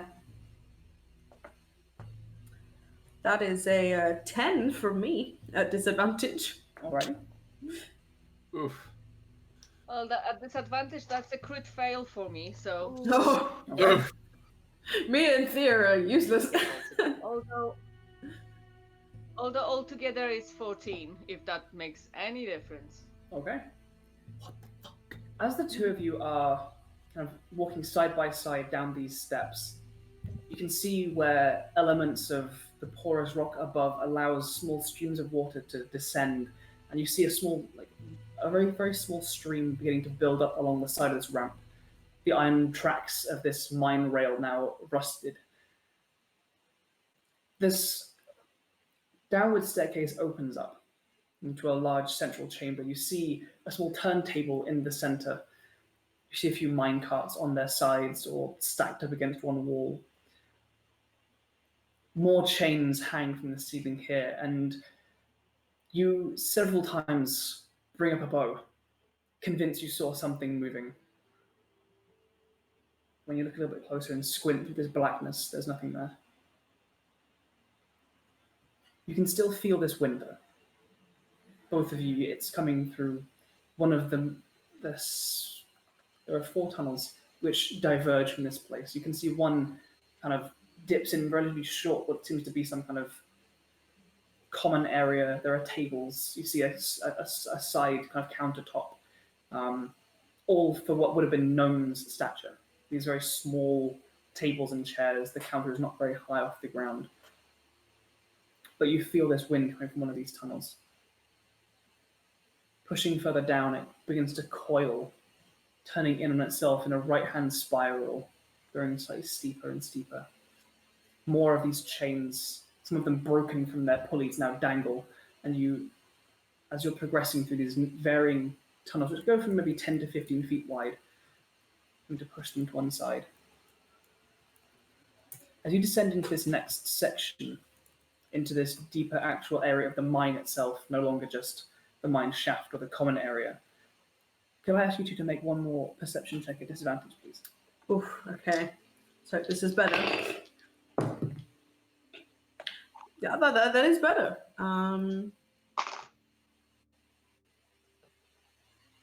So 16 this time. 16 and a 24. Looking around, neither of you see anything. But as this coiling passage straightens out and widens into a now rough and ragged-edged mining cavern, he says there is no longer a track as it stops, and you can see what would have been a vein that was then excavated. You can smell the iron on the air. You can smell that sweetness still. But as you're looking out, you don't see, but you hear a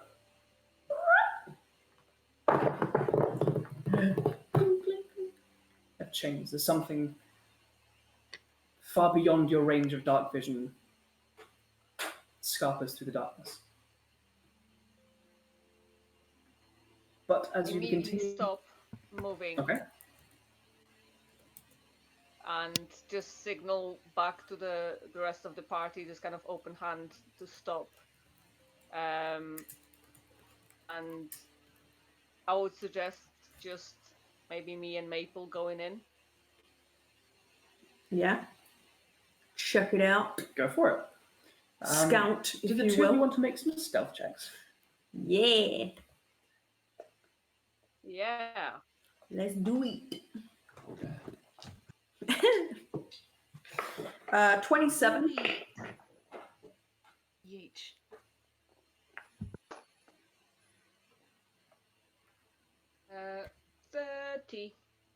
30 and A 27 and a 30, and we're like, disappear into the darkness. Okay. I'll carry forward those same perception checks as you. There's the two of you being to like separate down this cavern as the rocks become more and more rough. Take the bow in one hand as you use one other to clamber over these different fallen boulders and sections of stone. As your hands come away from this wet rock, you can see the streams and drips from water from above pooling and creating very small streams through this area. But you artfully dodge. You don't step in any of these pools. You don't make a splash. Not a rock that you grab moves or makes a grinding sound. You are silent as you creep forward. The rest of you lose sight of Thea and of Maple. You are alone in the blackness, and it is silent. Thea and Maple, as you progress forward, going for that same perception, there is a very small shift of movement. And you see frozen. You're unsure if it's just the gleam of some metal further down in this cave, a tool left to one side or not. But for a moment it twitches. And you see a pair of large, baleful, grey, glassy eyes in the darkness just stop still. They don't seem to see you. They do seem to be transfixed on your companions. This figure, as you get a little bit closer, is the same size as a tall human, perhaps. Maybe 6 foot, maybe 7 foot in length. You see its head as you get a little bit closer, just coming into your dark vision's range, about 45 feet away. You can't see colour in dark vision, but the sight of this creature makes you fairly certain there'll be no colour to see. Taut skin, which almost shifts to scales at points, fills up a large humanoid face. A lipless mouth filled with needle-like teeth just hangs agape slightly. You can hear the very faint of breath. You hear the very faint clicking of sharp claws on stone as it maneuvers itself ever so quietly across the rocks, and you see the extent of its body as it descends into this twisted humanoid shape, its back legs almost reversed, ending in large kind of webbed feet. You see its hands with large webbing across them as well as it turns and further down into the cave and vanishes out of sight. Oh, whatever this is, I do not like it. Ew. Nope. Where did it go? It went Went away like from deeper us. into It the went cave. further into the cave, and just at the very edge of your dark vision now, you can see where this vein descended further down. You can now hear a of wind. As soon as Thea would have like properly spotted the creature again, she would have just started muttering under her breath, just very, very quietly, and cast Hunter's Mark on. Perfect. Nice. Ooh. Alright, you feel the spell That's take her, hold like, of this creature. initial instinct. Perfect. Is this- And she will. Go on. I was going to say, is that the only one that we saw? You only saw one. Okay. Just double checking. that there's- And no other movement in the cave other than that. Apart from this one creature, no. Okay, good. Just checking that there's not like an awful spider person cave where there's like 1 million of them on the ceiling or something. Because that would be horrific. Alright, you feel the spell take hold of this Yes, it creature. would. You hear that of its movement, and almost you hear that echoing in your mind. And you feel confident that you'll be able to follow that thing fairly well if you tried. Cool. Just signal back to the party. If I can spot Maple to her as well. Sure. I'm just gonna follow. Okay. Cool. The rest of you hear this signal come back from Thea. Now 4 of you at the back. Shall we go too? Let's not split up. No. If I am, Carry on with her. if I am within 30 feet of these guys, I will just use my minor illusion to create a little illusion of what it looked like, just so they know what they're looking for. You guys see a horrible, Oh Christ. just picture a very gaunt, pallid human with a lipless mouth and large glassy eyes, webbed clawed hands, webbed feet on reversed legs. You also I hate see tucked between, and you just saw it kind of flick as it disappeared into the rocks, a long eel-like tail. Oh no! Almost I hate it. Gross! With my exploration and my research into, Mhm. let us say, the creepier things of this world, Yeah. is there anything familiar to myself Make about this a place? nature check, please. Ooh. I can do that. Andrew, I believe there was mentioned before that I had memory of living near the Gordark beforehand. Does Mhm. seeing the street creature strike any sort of memory? Ooh, go and make a nature check as well. That's a Oh, that's 16 it. for me. That's a 4. 4. There's Oh, a my reason I dog, don't my good remember. old- It does not ring any bells. With a 16, Hemlock.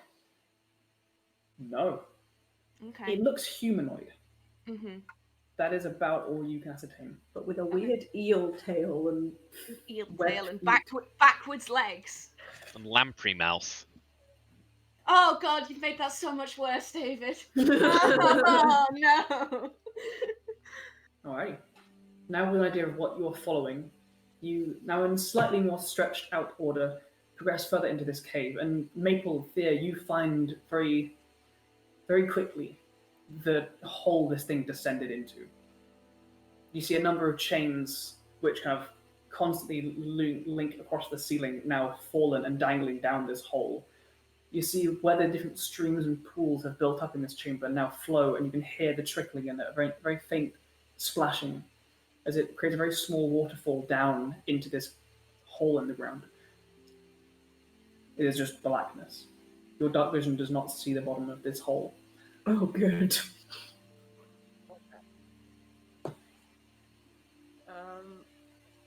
Roll. You have ropes? Yeah, we have ropes. Yeah. 50 feet. Should we Um, rappel down? As we I can't mean- see the bottom of this, it will be further than 60 feet down, so... We I can only dive in have together. 50 feet. Hemlock Yeah. kind of gives you all a look and then looks down at her leg and then kind of back at the rest of you. Can you not just transform into I could, any kind of but beast? I can, but I could also probably carry you if you need. it's just one less chance. I wouldn't know. I think if that thing is out there, I want you to have your hands free, Maple. It's just one less chance that I can do it in a fight. I can do it. It's just, if we do it and then we get into a fight down there and I do it again and then we can't get back up. Always make a harness for you out of the rope and lower you down. That's doable. As Grievo's listening to this, he just goes, and then is it really bad? I can't climb on it. And she kind of holds up this And big he wooden kinda- wooden staff that is taller than she is, that she has been putting most of her weight on. Ah, okay. So you have a stick that you could use, Mm-hmm. a leg that you can't. Mhm. And then he mutters something, and he pulls like a little bit of, just looks like dust, but pulls it out of his pocket like a little bit of powder, and blows it near her feet, and she starts to levitate. Yeah. Nice. And I Thank you. Nice. push a little bit, Oh, and he just says, "There is an invisible platform underneath you. okay. I've levitated you. but you'll still need to move yourself up and down using your stick against the wall, okay? Okay, I can do that. Nice. Alright. Solutions. What is this magic? Don't ask Got me. magic. I'm not an arcanist. Don't ask me. Now that I can Alright. get behind, much better than scary ghosts in a weird house that doesn't exist. One of you has safe passage down. What are you up to? Tie I some guess ropes. we're tying our ropes Yeah, together. As a Oh. monk, I'm really Yeah. tempted to just jump. Just Just But like I know that's, in my head, I'm like, that's a bad idea. Don't do that. But then the other part of my head, which is filled with the dumb bitch juice, is like, but what if though? do it. you only live once. Yeah, I'd like to live that once Exactly. longer. And also, it's not true with new. I just realized this is my That second is try. accurate. This is Uh-huh. take 2. This is take 2. No, I'll use a rope. Okay. We should, How many Okay. ropes are you we should tying tie together? up our ropes together and then secure it to something. Yes, who has a rope? I have I one. do. That's have one. 100 feet, I also have Right. one. In fact, I have 150, 200. Should I be think plenty. probably, yeah. Alrighty. Hang on, I'll drop a rock down Okay. And listen. and Oh, I guess make a perception to see yeah. how long it takes. Yeah, make a perception check. There goes our surprise. Stealth. Does this count has as mountains? gone. Why would you drop Hey, a rock this is down? rocks fall. This is drifting into. No, this is not mountains, I'm afraid. Yeah, mechanically, I guess it'd be similar to Underdark. Like you're just underground, and it's pushing into Gordark, which is a Okay. terrain unto itself. I'll drop a tiny little pebble and just Go for it. keep an ear open. Make a perception check. That is a 25. 25. There is not a very long span of time before you hear a. It sounds like it fell. 25. It sounds like it fell maybe between 60 and 100 or so feet, and then hit a sloped surface, and you heard it like bounce and roll Okay, down whatever slanted surface it came across. 2 ropes should do it. Okay. All right. Do it. There are a good amount of chains and other parts of the infrastructure for mining this area still around. Who's going to try and tie it to something? I'll say it will probably be a. Knots. I I have a think it would cheeky. be- I have a cheeky idea, if Oh, you'll go allow on then. me. Oh, go on then. They're listed on equipment as being hempen ropes, which are plant material. Could They I are. plant growth them to like loop it around a rock and then plant growth it together? Ooh, I like that. Go and make a straight wisdom check for me. Wisdom check. Yes. That is a 17. 17. The end of this fibrous rope, you like circle it around one of these large rocks. You help hold it together, and you see the ends begin to fray and pull apart. And just like Avatar sex, it goes around the upper half of the rope. He means the James Cameron movie, not Just the like fantastic Avatar. animated series. Well, It was a moment. the fibers intertwine and secure and unify, and you're fairly sure that rope is pretty strong. Nice. Who's going down first? Pugs on the rope. I'll go. Okay. After you. I'll say with a rope descending down, it will be an easy DC athletics check, and the rope will make it a much easier. Well, it allows you to do it. Yeah, it'll be an athletics check, but it's not a very difficult one. I'm gonna smash this. You probably will. See us.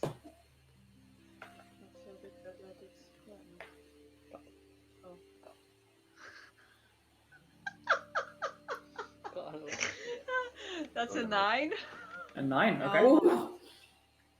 You begin to lower yourself down, and you're going further and further, and you begin to see the bottom, and you see how this, whatever kind of crevasse this is, slants on one of the walls, which is where that pebble probably bounced off of. But just as you're lowering yourself down towards it, your muscles are beginning to burn, the muscles in your hands are beginning to ache and hurt, and you lose the grip. You only fall about 15 or so feet, but I need you to make a dexterity saving throw as you collide with this slippery, wet, slanted floor. Go on, hero. Shit. Slip and slide Dex to hell. Save. Yes. 27. 27. Oh, damn. Nice. You panic ever so briefly as you are falling in the darkness towards this slippery surface, but you manage to land. You slide about 5 feet and then lean back, grasp hold of the ground with your hands behind you. You come to a stop, and you can see this slope just descends about like a 30-odd degree angle, quite steeply into the darkness, and now stretches to the left and to the right. Who's next? Okay, cool. I'll go. Is it safe? Careful. Athletics, right? Yes. 16.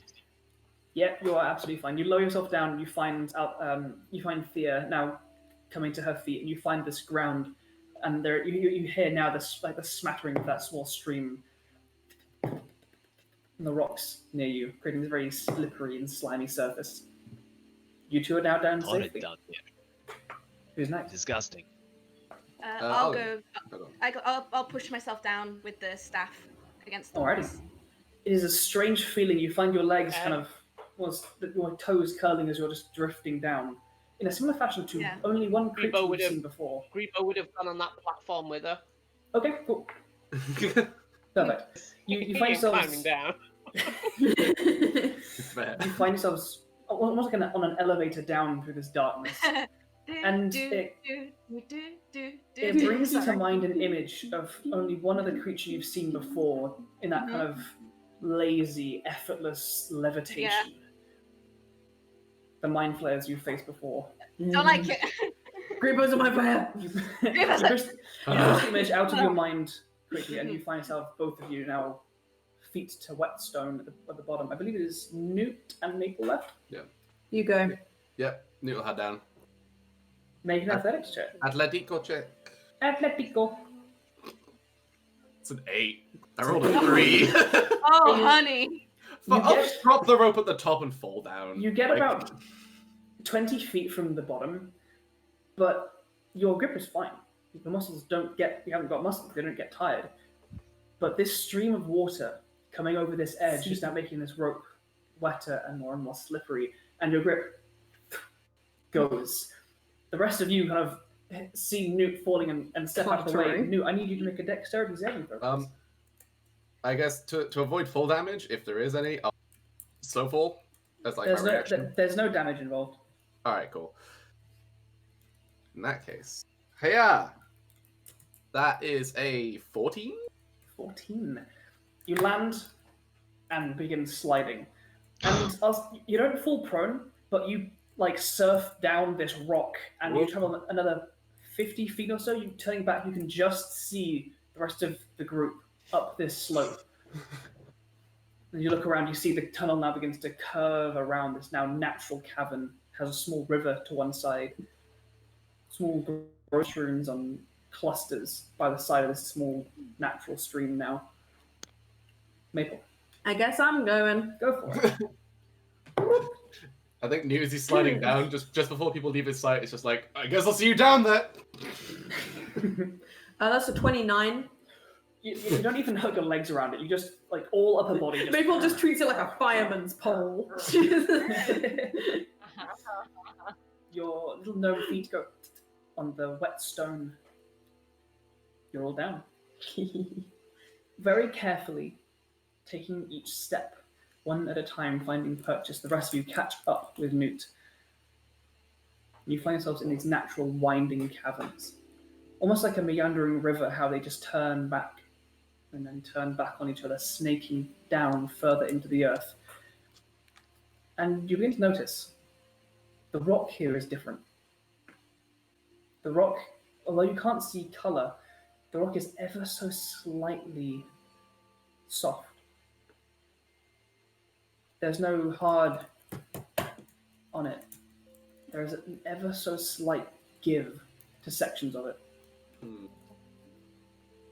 Can I try and carve a little bit off? If I'm got like taking out some of like my little jars and like put it like scraping a bit off with my staff and seeing if I can scrape it into the jar.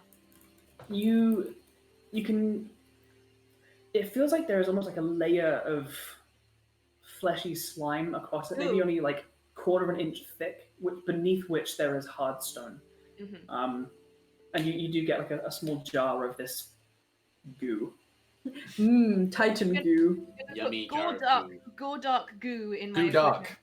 Goo dark. This is the goo dark. The list of just absolutely weird shit that I've got in my inventory. You're a hack.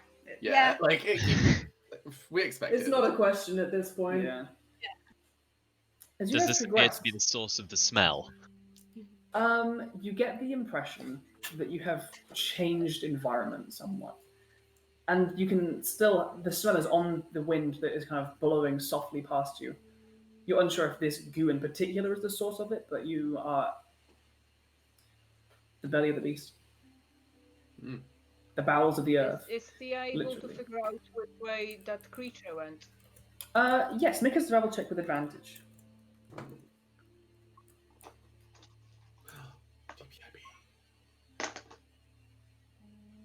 That is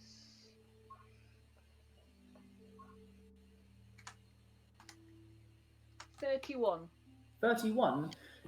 As you are coming level with where Newt stopped at the end of his slide, you do see with this kind of soft nature to the ground, it takes tracks very well, and you can see what looks to be almost uncomfortably human-like footprints just through the ground, and you can see where the hands were reaching at the ground, walking in like a half bipedal, half quadrupedal manner.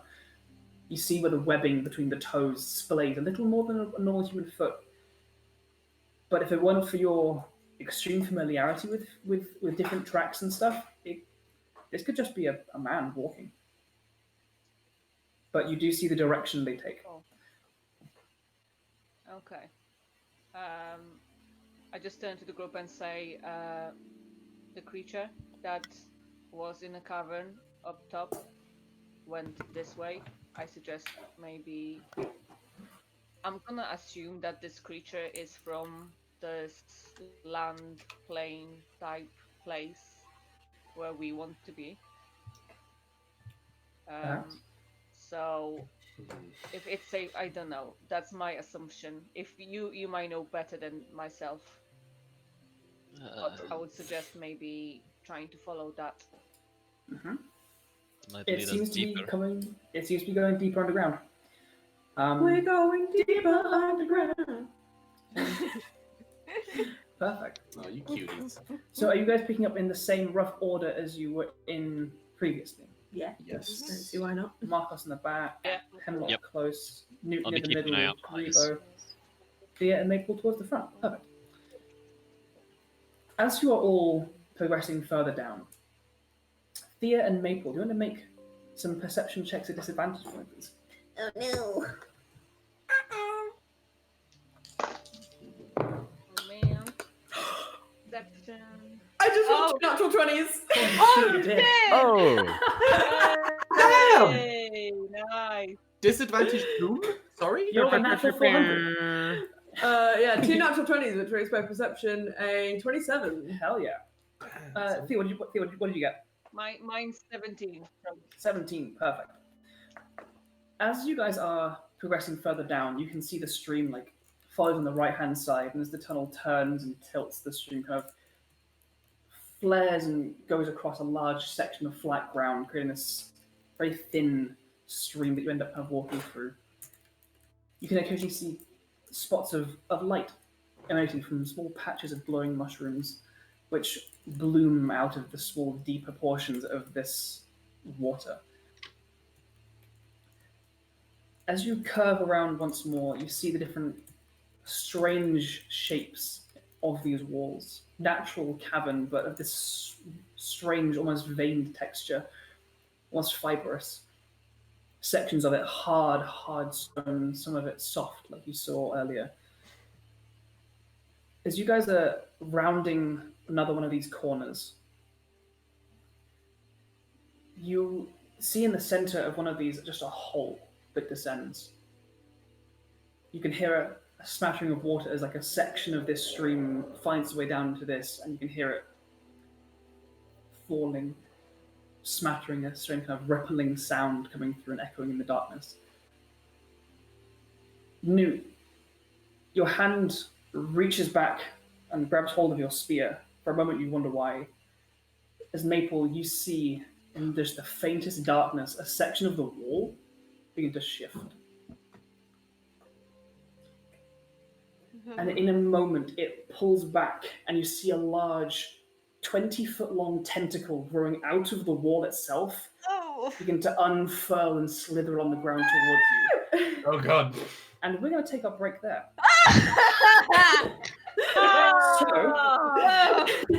Join us in about half an hour as we roll initiative for whatever this might be. Oh god. Thank you so much for joining us so far. Yay. Good time.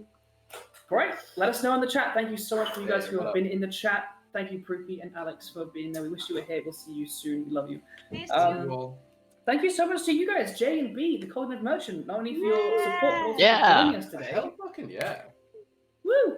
Ready Yeah. for some fighting? As you guys said at the start, bespoke producers of handmade, individual, Beautiful. custom leather nerdwear Beautiful for tabletop leather RPGs nerd and things. LARP. Look, the wonderful costumes you guys are wearing right now, Yeah. gorgeous. Go check them out. All of the socials. I hear vegan and vegetarian leather also available for you out there who don't want animal leather. Yes. Beautiful. So yeah, go check out their Etsy. Go check out their website, thecognitivemerchant.co.uk. Look at that. Look at that dapper son of a bitch. Look at that. Beautiful. Yeah, that. Good.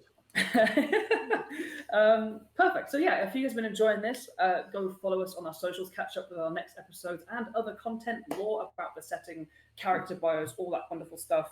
Catch us on Facebook, which is at Chasing Tales Podcast, on Instagram, Chasing Tales Podcast, on Twitter at Chasing Tales Pod. Yeah, we'll see you guys there, and we'll see you guys back here in half an hour. So go get a drink, go get some food. Yeah. Love you. We'll see you soon. Bye. See you also. Ben, let us know when we're on the break screen. Oh, hello everybody. Welcome back. Oh god. Hope you guys had a nice little break. Took a moment to rest your eyes from screens and things, as we've done the same. We are going to dive back into this burgeoning combat in a moment. Budge. But for now, we're still chilling. So, what's up? Scary me What's the- tunnel. Scary Scary me me tunnel. We still can't see Meg. Scary, Anybody else scary. can see Meg enough. We can see Meg, so I it's, can see it's Meg. something between you Everyone? two. I can see Okay. you guys now, so It's just, Meg can see. Hmm. You guys want to like turn your video off and on again? That I think, sometimes I think helps. it must just be us that can't see Meg. Yeah, it's Discord is weird and dumb. Sometimes it does that. But If Yeah, if you only try- you used Skype. if you try and turn your video God. off and then on again, that Yeah. might fix it. How am I doing this? So there should be a camera symbol if you're in the in Discord. Discord like sort of chat window Yeah, with bottom all of our left. lovely faces. Aha. Welcome to Chasing Tales, where we deal with technical difficulties for 4.5 hours. Hmm. Like much. Very much. I mean, Old you know, Lady Meg is coming out. Mabel's really acting her age right now. Yeah. I'm 243. How old Hello. is 252. 352? 352. You said 200, then that threw me off. Yeah. I love how, like, in the party, we have the wide breadth of, like, 300 plus years old. and then like I'm 3. and then like Newt, who's technically 3 at the moment, but also technically older. And then there's some people who are just like, yeah, I'm like 20. And Markos is Yeah. like 28, People 29. in their various 20s. I have a Hemlock is lot. 20. Yeah, right. Hemlock baby. Like, Hemlock, hey, Hemlock's younger than me. Oh my god. Wow. And isn't Hope like 25? Yeah, I was like Hope's 23 or some shit. 23, 24, yeah. Yeah. How old is Markos? Like 33? 28, 29. Late 20s. Yeah, mid to late 20s. And then Ashura's like 120 or something. Yeah. No, he's older No, than that. he's older than that. because, He's like 200 years Kalen, old. Kalen was in their 120s. No, they weren't. Kalen was 109. that's old. Kalen's baby. For an elf. Baby for an elf. Kalen was the Maple is truly the grandma. yeah. Kalen's equivalent was probably about 18, 19 in human years. Yeah, see, Maple's like gnome equivalent of being 350 is about like 35. Yeah. So Maple's like probably the oldest, both like in actual years and also in terms of Relative age. Relative age, yeah. I don't know how old Newt was before, like when he died. Yeah, All I know is that they he are. was. We're all back and sorted now. Are you all good? We're back. We're good. Do you see Can me? you see Oh me? yeah. You see us all? You can see everybody. Hey! Hell yeah. All righty. Nice. 1 second till my life. That one came up from the Gordark. We're good. Secret meat tunnel. Scare me tunnel. All righty. Make sure you have your scary battle music playing if you have it. Now is the time. I need all of you guys to roll initiative. Don't do it on One step stuff, ahead. just roll it IRL and then just type your numbers into the initiative okay. order on the Do you want me side. to roll separate initiative for Willow or Willow can go on your turn, so just type the same number in. Ooh, Ooh, Hemlock. I got God. a 20. Nice. Yeah, girl. Oh, good. Andrew, I have already rolled in. the You have, I roll see for it. Yeah, do That's you want me good. to roll in person or? No, that's fine. Alright, cool. It's more to stop any kind of duplicate turns coming up if people do it through the character sheet nonsense. I've got everyone's turns on the board. You just need to type them in. Hemlock, could you put yours as 20.1, please? There are other things happening at initiative count 20. What? Who said that? Not me. I assume it's the layer action. I wonder if it's something to do with this layer, which is at 20. Let's not make any assumptions now.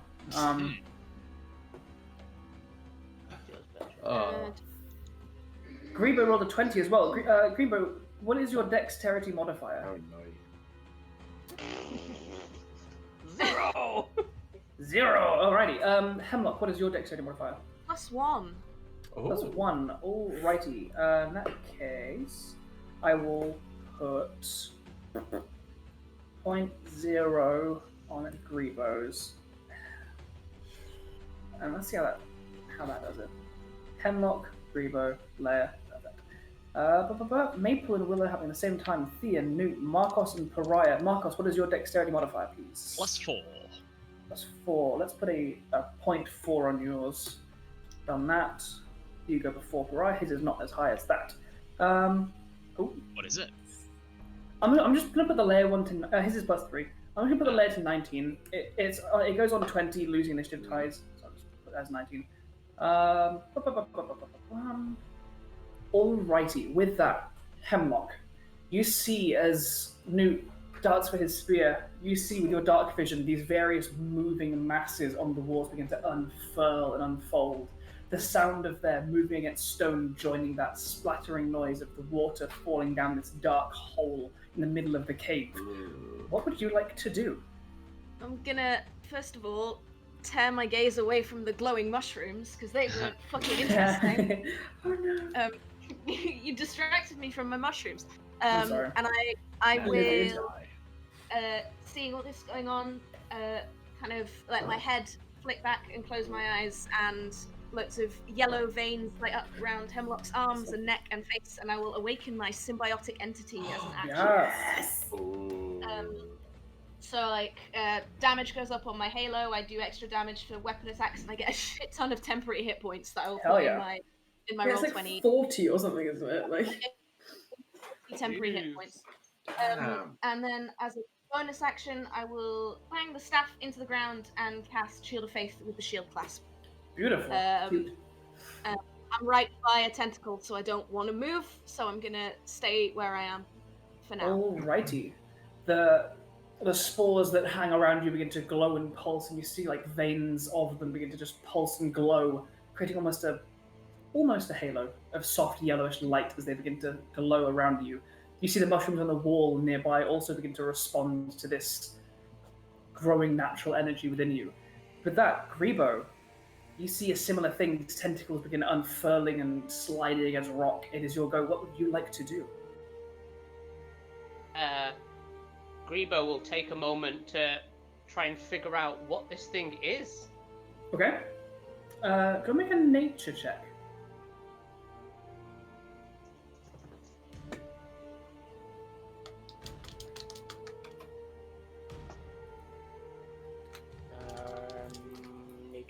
Nature. That's a 4, so 16. 16. Looking at how these tentacles fuse with the wall, it looks like it doesn't look like they're tentacles moving through tunnels. They do seem to join at the wall. So whatever these are, it is some mutation or manipulation of the space itself. That's about what you ascertain with that. Okay. Ugh. Is there anything else you'd like to do? Was that his action? I'll give you that for free. You still have an action, bonus action movement if you wish. Yeah, I'll just do, because he was just working out what it was. I'll just do like a cantrip. So I am going to. Grebo's gonna Eldritch Blast it. Go for it. Oh. He makes a shape with his hands in the air and then pushes forward and just like a red kind of jaggedy light like zooms forward. Go for it. And hopefully it hits. And he That- gets 2 of these beams. Perfect. Is that yes, cool. Yeah. Probably not going to hit this one. Oh, not quite. Does a 14 hit? 14 does not quite hit, I'm afraid. Try the next one. That is a 18 to hit. 18 hits, yeah. Go ahead and roll some damage. Yes. That is 10, I believe.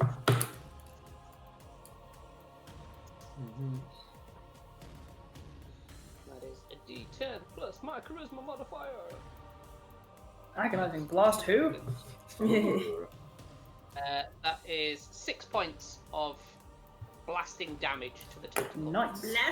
One of the blasts strikes it, but doesn't seem to penetrate through this hard, stony, fleshy exterior. The second one hits the same spot, and you see a crack, and some kind of blackish ichor descends from the wound and dribbles back to the wall and joins the kind of colorless glistening that most of this cave possesses.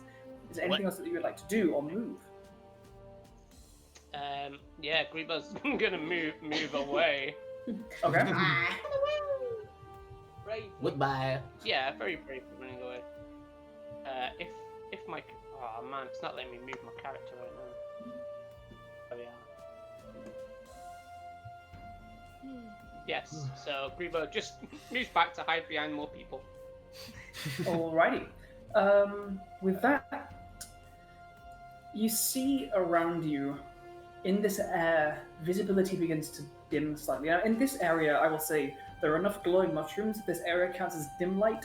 So for you, so all of you with dark vision, this area does count as fully lit. So no worrying about darkness. Oh, But you see it. I do have Must- devil's sight. Okay, good to know. You see a mist roll through.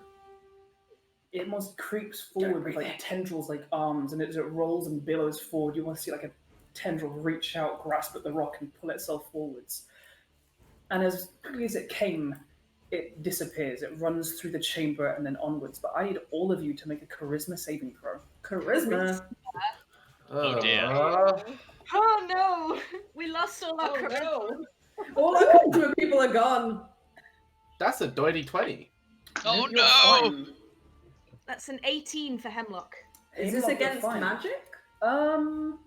Yes, but I will say this transcends your immunity to magic. Rude. I know, I'm sorry. That's a natural 1 Oh, Markos. for a total of 2. Oh That's no. cocked as hecky heck. Grebo got 21. Gruber's fine. Ooh. I just rolled a nat 20, so 19. Alrighty, so a reminder for me, did anyone, aside from Markos, so was it? 11 for Thea. 11 for Thea. Ooh. So aside from Markos and Thea, everybody else got above a 13. Yes. Perfect. Yeah. Markos and Thea, as this mist rolls over you, it begins to lock up your muscles ever so slightly, and it just slows you down. You feel it begin to almost pull against every motion that you make. You have disadvantage on attack rolls, ability checks, and saving throws that rely on strength and dexterity. Oh no. Make a note Oh of that. no! Oh! This is Ranger hurting gas. Yeah. Ranger hurting This gas. is Ranger Road Anti-ranger gas. yeah. But as quickly as it has come, it seems to dip and fade.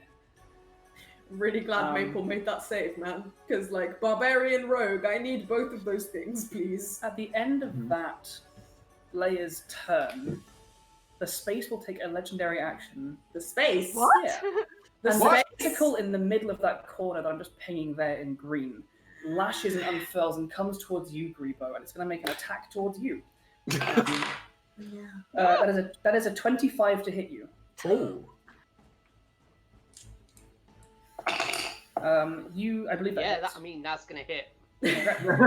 You take 10, take 14 points of bludgeoning damage, and you are restrained as that tentacle lashes around you, crushes in slightly, and holds you in place. I'm gonna just put a little icon on you. The net icon is now on your icon to show that you are Maple and Willow. It is your go. What would you like to do? Willow is going to run around to the other side of this tentacle, about here. Okay. Are you riding Willow? I am not. Okay. We are independent at the moment. Maple is going to bonus action rage. Yes. Take out her daggers and run towards where this tentacle is like grappling Grebo. Okay. And I'm gonna make my 2 attacks. Go for it. Do I get some flanking with Willow if he's on the other side? Yeah, I will say you don't need it as this tentacle is already restraining somebody else. So I would have advantage anyway? Yeah, I'll Okay. give you that. It is, Okay. It's not making any moves to defend itself against you. It is a Okey-dokey, nice stated that's- tentacle. Fine by me. Yeah, I'm gonna take 2 hits. That's gonna be for the first one a fucking 22. Yeah, that hits. For the second, that's gonna be even more than that. Yeah, also hit. 27 for the Ooh. second. And a sneak attack on the first. Yes. So that is 4 daggers. Is it 3d6? No, it's 4d6 now. Mm-hmm. Mm-hmm. Mm-hmm. Oof.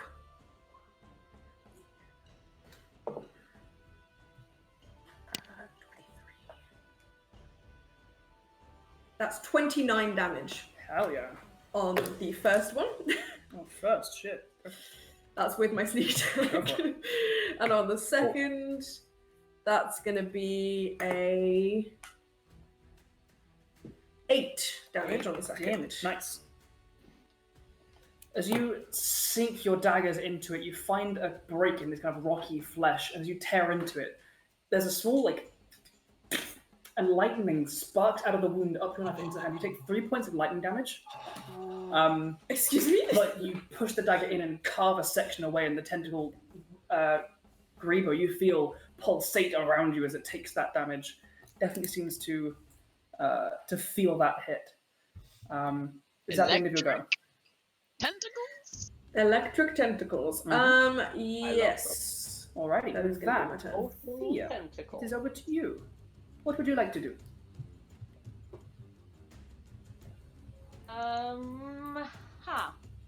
Good question.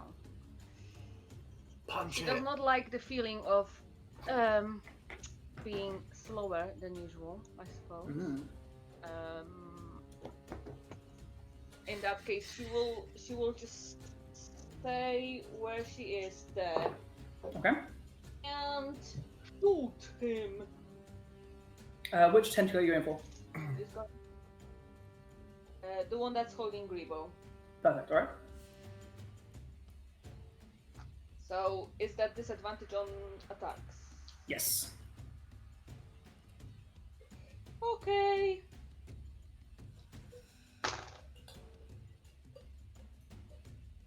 Does 7?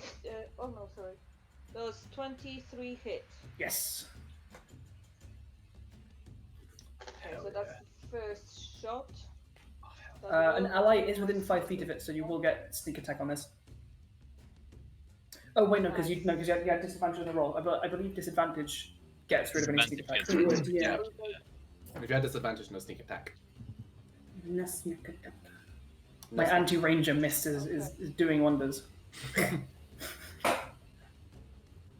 Anti-sneak mist. But it has been wounded previously, right? It has, yes. So Colossus Slayer will work.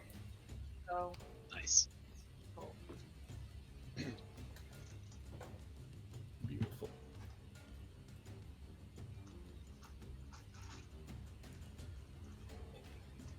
Newt, you are up next. Yes. Are you? I am. Oh god. I don't know. Now I'm not so sure. Andrew, can I still take a bonus action as well as an action, or is this just like... Yeah, no, it is just disadvantage on attacks, agility checks, and saving throws with strength and dexterity. Okay, cool. It's not a full-on sorry, slow that's spell. No. 18 for the first one. 18, nice. And second shot. 25 to hit. Yes, absolutely hits. And that's just 13 on the second one. How much damage is that one second one? 13. 13. You fire these arrows forward, and this tentacle already kind of pulsating and juddering as it's holding onto Grebo. As all these arrows puncture through, making you tearing at its side, as the lightning have around the outside, this tentacle just slumps and seems to fall inactive. Oh, Grebo, hell you yeah. are no longer restrained. Me and Thea took this Yeah. tentacle down. Hell yeah. Yeah, is that the end of your go? That is, yes.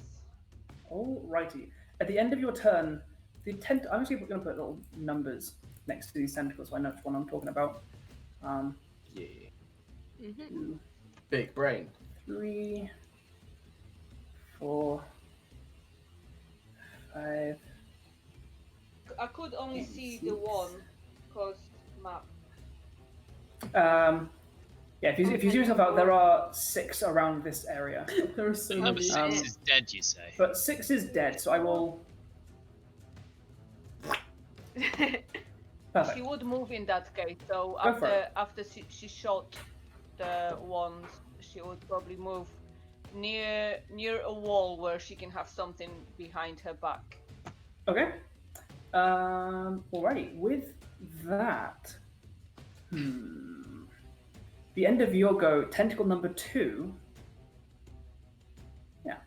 is going to reach out towards you, Thea, and slap you with its big old tentacle. Oh no. That is a 21 to hit you, as it reaches around and almost goes like a long wall slap. Does that hit? Does 20 hit? Yeah. Yes. All right. You take 17 points of bludgeoning damage, and it's going to drag you a little bit closer. Ooh. It's going to drag you 10 feet towards it, and you are currently restrained. With that, Newt, it is over to you. What would you like to do? All right, Newt. Now being able to see all these tentacles and being this one up here closest to all of our party members and right next to the Hemlock is going to run up, sort of get up right next to it, and surprise, surprise, I'm gonna start punching. Go for it. First attack is a 14 to hit. 14 does not quite make it. All right. Second attack is a 26 to hit. That definitely hits. So that will be 9 bludgeoning damage. 9 bludgeoning damage already. Your fist collides. You see a slight cracking of the stony exterior and a ripple through the flesh as the impact hits. Alrighty. And then I am going to go on action and do my usual dodge. Alrighty. You Dodge take up action, your dodge. defensive stance. At the end of your turn, the tentacle's gonna slap you back. Oh, damn. But with disadvantage. With disadvantage. Can it make a Constitution saving throw? Yes, it will. It did roll a natural 20. But better it did on that than hitting you. With disadvantage, it rolled an 11 to hit you. No. It flops down around you, but you just sidestep as it's kind of almost recoiling from the spores surrounding Hemlock. At the end of that, you all hear and it's like scraping on stone. As you glance around, you see rising from that dark hole in the earth Oh no, the pit. a large spherical entity about 10 foot across, a large pinky eye balefully glaring out across this area. Excuse me. As it does, long tentacles begin unfurling from it, spreading further and further out as it rises higher and higher to the middle of this chamber. The ice begin to like almost like vibrate, and as it does so, it is going to I don't reach like that. out towards Willow. No. No! Oh no! And it's going to make 3 attacks. Not necessarily all of No. them. Oh no. Does a 17 hit Willow? Yep. Alrighty. Willow is going to take... Will oof.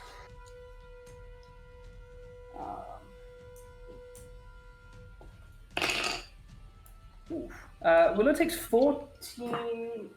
18 points of piercing damage. Willow's down. Oh god. He has 13 HP. Oh No! Oh no. Bunny!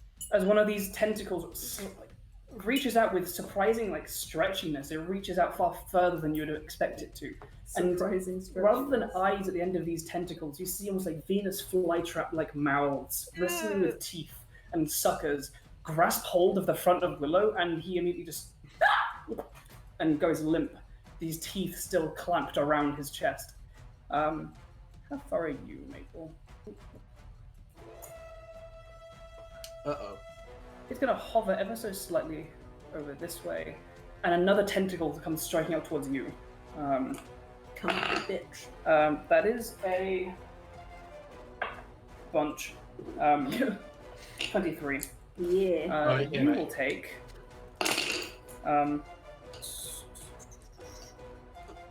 12 points of piercing damage, half to 6 because you're raging. Rage.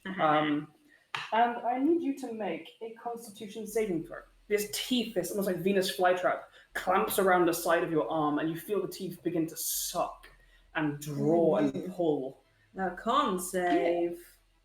Please. I assume I don't have anything for this. It's just my con. Which is pretty chunky. It's pretty chunky. Yeah, plus 4. Yeah. 15. 15 does not quite make it. No! I'm getting sucked. You are getting a bit sucked. That's going to be... You take 29 points of lightning damage as it draws the blood out of your arm, and you feel the teeth puncture through your flesh, begin to spark and vibrate with electrical energy. It's okay, guys. I still have 70 HP. You are also currently grappled by this tentacle as it kind of curls around you. You are not restrained. You are grappled. Jesus Christ. That's intense.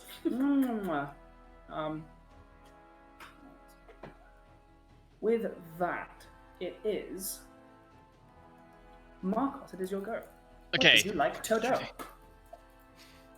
Bonus action Hunter's Mark, that thing. Okay. The big, scary meatball beholder. The big The meatball in the meat cave. A flying spaghetti monster. That's going to be a first level Hunter's Mark. Sure. And I'm going to think better of my gun in an enclosed space with loud noises, and pull out my longbow and take 2 shots. Go for it. Not Make an attack. sharpshooter. Okay. Good enough. Oops, one of those dice went off the table. The lowest one is a 19. That hits. Okay, and then the second one is... Damn it, one of them was a natural 20. It's a 27. That hits as well. Sweet! So that is... Oh, and has it taken damage? It will have taken damage on after your first shot. On my second shot. Okay. Is an ally within 5 feet? No. Sweet. It is approximately 10 feet above the ground. Okay, cool. Well, if it's grappled onto Maple, does Maple count as within 5 feet of it? Not of the creature itself. Not of the creature, just of its tentacles, I guess. So that's fine. So that's the first one is 1d8 plus 4 plus 1d6, which is I can't do maths. 9 plus 7 is 16 on the first one. 16. Nice. And the second one is 2d8.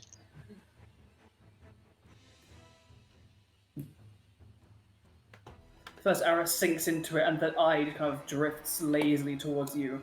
The tentacles that are tied to both Willow and Maple still kind of twitch slightly. And the next one is 19 damage. Pierce. 19 damage. Nice. Dropping it down to... The second arrow goes and clips in just under the eyelid, and the eye kind of squints, and as it opens again, you see it's almost like bloodshot blood reaching up out of the side of the eye, crackling with electrical energy as it looks towards you with displeasure. And can I move a little bit further from this tentacle that's next to me? Yes. I'm just gonna hop down here. Alrighty. And that's my go. Alrighty. With that, Pariah is going to... Save us. Fuck him up, He's babe. going to run kind of underneath the creature slightly, and he's going to pull his hand to one side, drawing the rapier, and as he kind of wields it almost like a wand, you see his blue eyes flare with a glowing orange flame, and then the cavern, which is dimly lit by these mushrooms, just erupts into light as an absolute barrage of flaming missiles reach from him to the tentacle holding onto Thea, as he casts a 5th level Scorching Ray. I love Scorching Ray! That's going to be 6 blasts, so I will roll these Oh, quickly. shit. 9. Just fucking Gatling So- gun.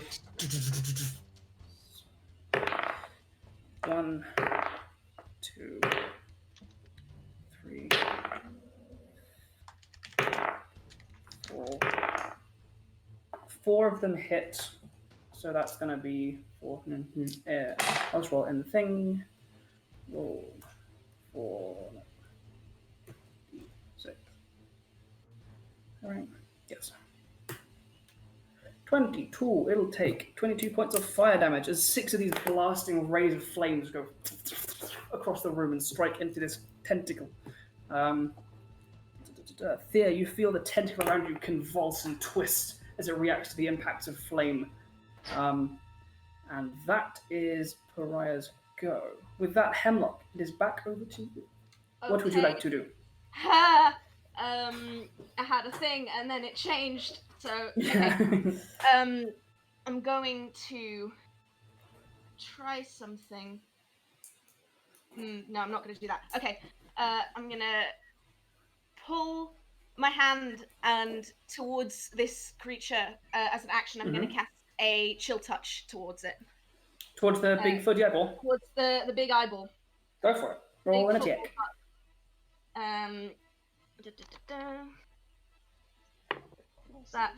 It's a natural 17 plus 8. I can't do maths right for sure.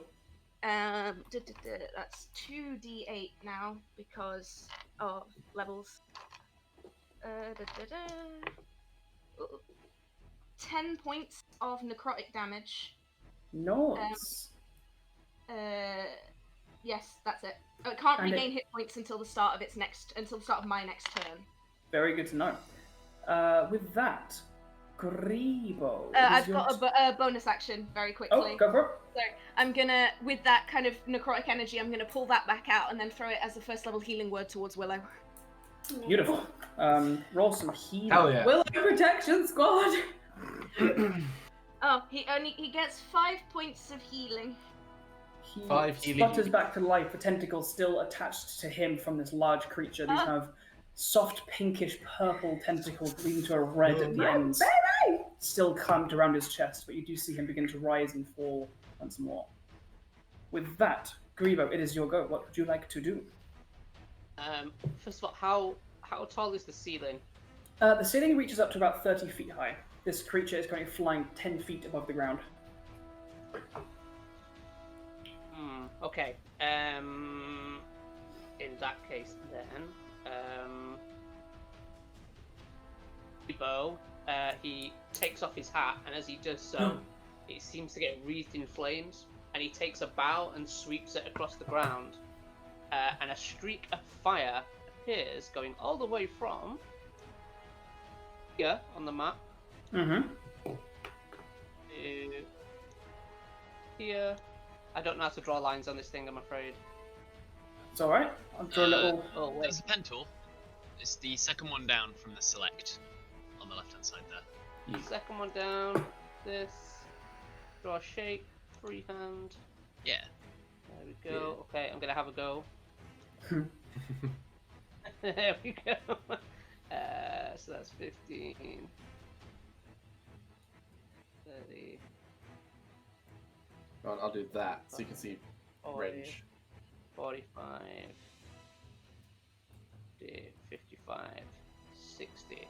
So all the way along that line, flame wreathes and shoots up 20 foot. And it is a wall of fire. Beautiful. So, and it is, it hurts everything on this side of it. Perfect. Within 10 foot of it. So both the tentacle. Yep. Pull and the testicle monster need to make me a dexterity saving throw. Alrighty. From the death kiss. That is a 4. I'm sorry, it's called a death kiss. Mwah. The tentacle. Oh an no, I know 11. what that is. Nope, you gotta get over a 19. Oh shit. Bitch. Ooh, that's No, decent. right? Grebo is magically tough. He may look old, but he's pretty solid. His body is weak, but his mind is hench. Yeah. Go ahead and roll some damage. I've not got enough d8s. Yeah, another 3, please.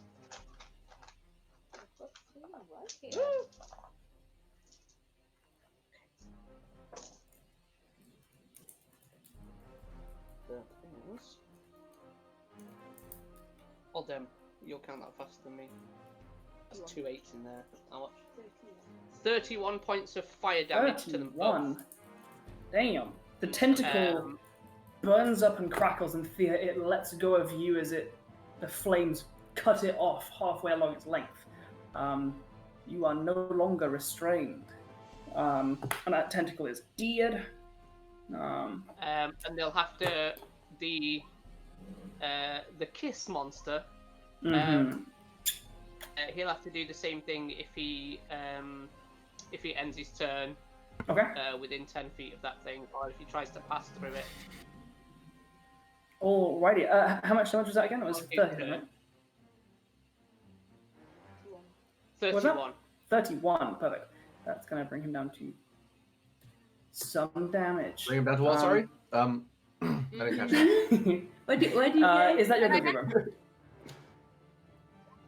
Yes, that's my go. Good to know. With that, that same mist creeps up and flows back across the chamber. However, everyone who's saved, you are currently immune to its effect. Fuck this So, mist. Thea and Markos, I need the two of you to make charisma saving throws, please. Oh man. Better. Although I don't think it's good enough. I got a 14. 14's enough. Yes! Natural 20. Nice. The effect upon the both of you that was giving you disadvantage is now gone. Yes. As this magic begins to take hold, and you feel it just for a brief moment begin to slow you even more. And you swear you want to feel your skin begin to come hard and stony, but you force it out, and this magic passes over you and takes what it left, and you are now completely unburdened by this Oh magic. shit, that would have been a straight petrification. Screw you, Weird. Ranger Hurt and Mist. Yeah, it's not very friendly. Anti-ranger mist. At the end of that, the tentacle next to Newt and Hemlock is going to slap out at you, Hemlock. Con save, please. Con save for the tentacle. It rolled like a 6. Nope. It takes 11 points of necrotic damage. Let me just double. It's either necrotic or poison. All I right. can't remember which one it is off the top of my head. It's necrotic damage. 11 Beautiful. points of necrotic damage as it gets within my range. Those glowing spores that surround you swell and find that Sticks bloodied to it. entrance that Newt punched in its rocky, fleshy hide and sink through it and begin to pull Yes. and tear and devour into it. But it will still smack at you. That is a 28 to hit you. Oh. Just about. All right, good to know that's your AC. AC is 27. On the ground. Oh, there it is. Hit. That's a 9, a 7. You take 21 points of bludgeoning damage, and you are restrained. Okay. I put a little net on you, so I remember. With that, Maple, it is your go. You see, you have a tentacle still affixed to you, and you are grappled. You see Willow, his chest rising and falling, but he also has a tentacle between him and this floating creature. I realised I forgot to mention this when I raged at the beginning. Mhm. I have grown my my wolf snout. Okay. For this one. Perfect. Yeah, I need to remember that I just like grow a bit of animal when I rage. Just as you do, it's normal Tuesday. Casual. Normal ranger. Okay, I am going to attempt to break my grapple. I think. Go for it. Make a Strength save? Is it a save or a check? It's an athletics or athletics check. I think we know what's going to happen here. That's going to be a 18 athletics. That is enough. You pull away this tentacle, the teeth sparkling towards your flesh as the tentacle reels back and goes back into a floating, threatening, kind of almost a hypnotic pattern of waving. Yeah. Am I correct in thinking and remembering that feeding someone a potion is a bonus action, or is that yourself? That's yourself. Right, okay. That's me being silly. Can I see any part of this tentacle beast as What do we see? well, it's behind a wall of fire, most of it. You can see where the tentacle comes and reaches to you and reaches to Willow, so Right, you can okay. see where it is. Okay, in that case, I'm going to walk over here. Okay. And bonus action. I don't like that I can't do anything. Willow is conscious and he can use his action to get out of the grapple himself. That's true. In that case, I will bonus action hide. Okay. Behind the dead tentacle. Yeah, it's lying there, coiled up, gross and leaking. You can still hear very faint static electricity going from its wounds. That's like a 13 stealth. Not the best. Okay. You vault over and hide. You're not sure if you are seen or not. Cool. Yeah, Willow will attempt to break the grapple Go on for his turn. Athletics or acrobatics check from Willow, please. Does he have skills in any of those? Nope. So Come on, just a Willow, you can straight do it. strength, I guess. Drunk bunny. No, that's a 5. He is still grappled. Weak bunny. Is that your goals? Yeah. Alrighty. Yeah. At the end of that,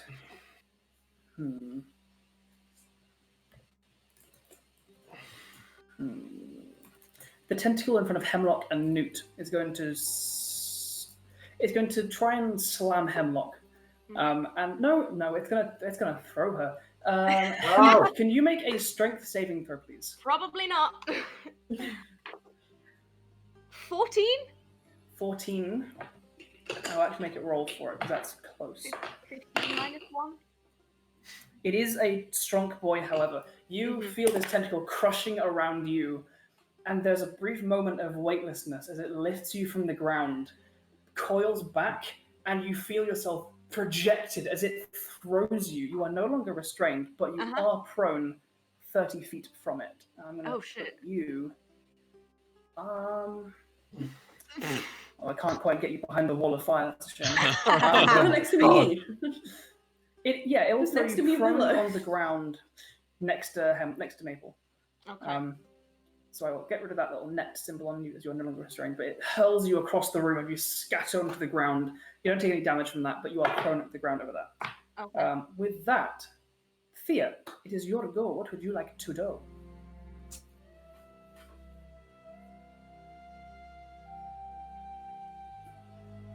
The other one attacking. Would I know that if I move away, I will get attacked by one of them or both? Tentacle number 2 is dead. So you are clear from that. I'll put a little cross on that so it's nice and obvious. As far as the other creature, Grebo, does Wall of Flame specifically state that it obstructs visibility? Let me have a look. I believe the spell says it's opaque.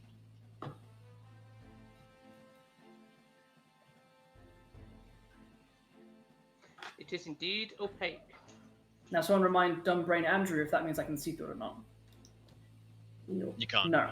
Okay, perfect. In that case, it could probably still hear you moving, so it might take an attack of opportunity against you. I will say, one, it would have disadvantage because it can't directly see you. You also you've seen its tentacles reach out very, very far from it, and attacks of opportunity when you leave its range.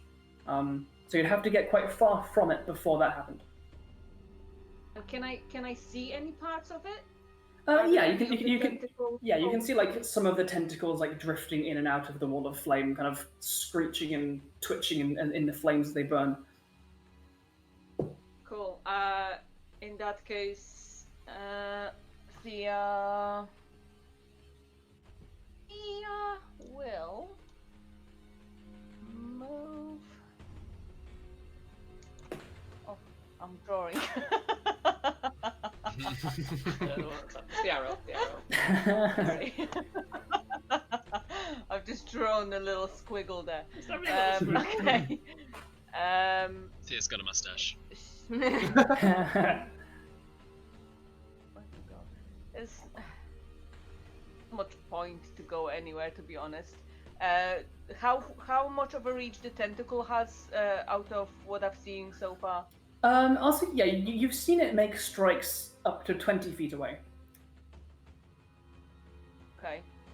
So if you It's get not much more of a than movement, but I'll just.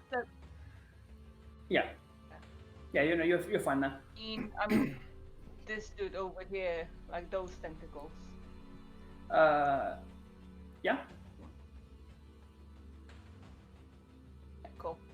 Yeah, she'll just step back a little bit. She likes to have at least side cover. As a bonus, she's gonna cast Hunter's Mark on the dude behind the firewall, because you said some of its tentacles are poking through. Okay, yeah. And with that, is she hidden from it? No. You get the idea that it's probably aware of your presence roughly, even though it can't directly see you. You haven't hidden from it. Okay, cool. In that case, just shoot him. Go for it. He has been damaged, so Colossus Slayer will apply. 21 to hit. That hits for sure. Is there anybody adjacent? No, it is currently 10 feet in the air. Alright, yeah. So, being wounded, and my Hunter's Mark. Give her my d8s. Yes. Oh, that's crap. Oh, that's 13 damage. 13, nice. And second attack. That's 22 to hit. That hits for sure. And on the second one, it gets 12 damage. Beautiful. 2 arrows strike through, and you see the tentacles already reeling in pain from the flames twitch and then convulse as these 2 arrows sink past the flames and vanish. But you hear from... You saw no mouth on the actual bulb of this creature's form, but at the end of every tentacle, as the mouth opens, you hear that kind of screeching, wailing noise as it recoils in pain. There's almost kind of echoing cacophony from these many, many mouths going in pain from these various strikes. Is there anything else you would like to do to go? That's me done, thank you. Alrighty, Newt, it is over to Ute. Newt is going to move. I have enough movement. I don't need to measure it. It's 50 feet. You do, yeah. Here. Gonna quickly call out to Hemlock to be like, Hemlock, are you okay? I'm fine. Fuck. Okay. And seeing this big, scary eyeball thing, Mm-hmm. I'm gonna punch it. Go Got for range.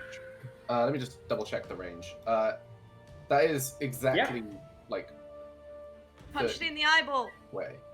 Yeah, that Just poke it in the I eye. guess I'll move a little bit closer just in case because of how Pythagoras works.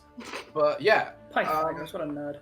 I'm gonna punch it with some radiant punches. I'm gonna stick to what it has been. You know. The Go classic. for it. Hey-ya. Got That is radiant a 19 to hit. It First hits for punch. sure. Second punch is a 25. 25 also hits. Sweet. So that's going to be... Hiya! 7 plus 8. 15 radiant damage. Ouch! One of the mouths say. Yeah, fuck it. I'm going to burn a key point and do flurry of blows. I'm going to punch 2 more. Oof. Oof, Hiya. very ouchy. Nope. Yeah. And then a lot. 27. Just hits. So that's an Its extra... AC went up to 27, but you still managed to get it. Haha, the fool. That is another 9 radiant. Another 9. These radiant streaks lighting up this cavern, which is now brightly illuminated by this large wall of flames carving and crackling in the center. These radiant blasts fly from your fists, striking through the flames. You hear this impacts against it. Papa, is that your go, Monsieur Newt? That be me. Alrighty. It's Deathkiss' turn.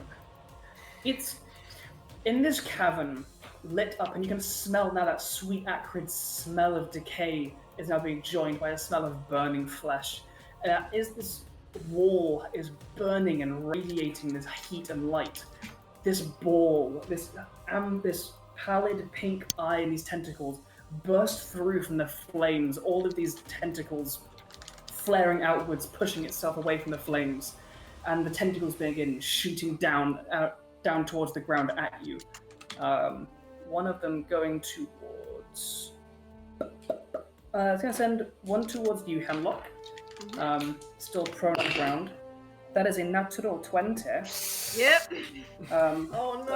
Will take... Alright. 5, 9... Oh, It's fine, you have all those temporary hit points. I do. I am still concerned. Take 26 points of piercing damage. Youch. And you are grappled by it. Fucking hell. You're Hey not guys, restrained. guys. Hemlock is on 69 hit points. Nice. It is going to give you a bit of a suck. Can you make a Constitution saving throw for me, please, Hemlock? Yeah, it is. As you feel that pulsing suction where this large toothy tentacle has latched onto you. That's a 5. 5. All right. Oh no. It's not quite enough. Where's Ben? That's a lot of dice you've got there, aren't you? 18, 24, Oh, 20. You take we have 25 points of lightning damage. We do have a hand up from. Oh, a hand up. Mr. Grebo, hello. I think it should have taken some damage as it passed through the wall.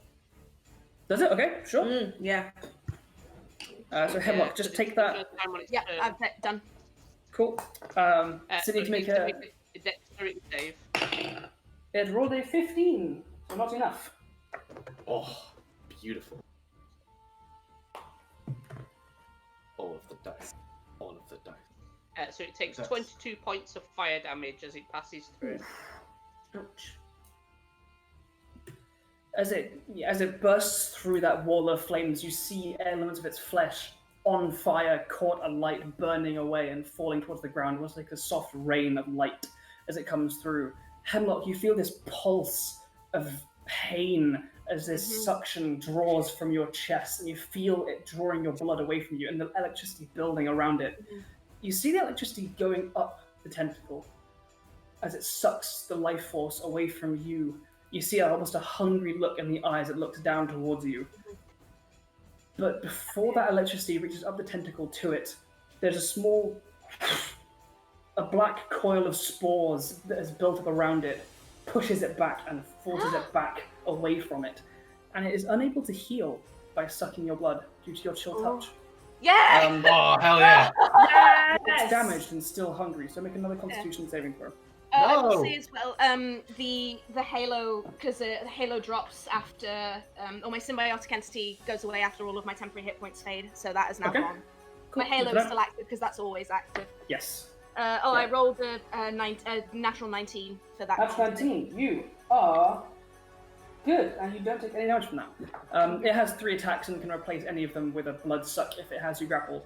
But as you hold on with that confidence that it's not getting your life force, it is not healing from this at all, and you see that hunger turn to frustration and anger in this silent, hovering eyeball.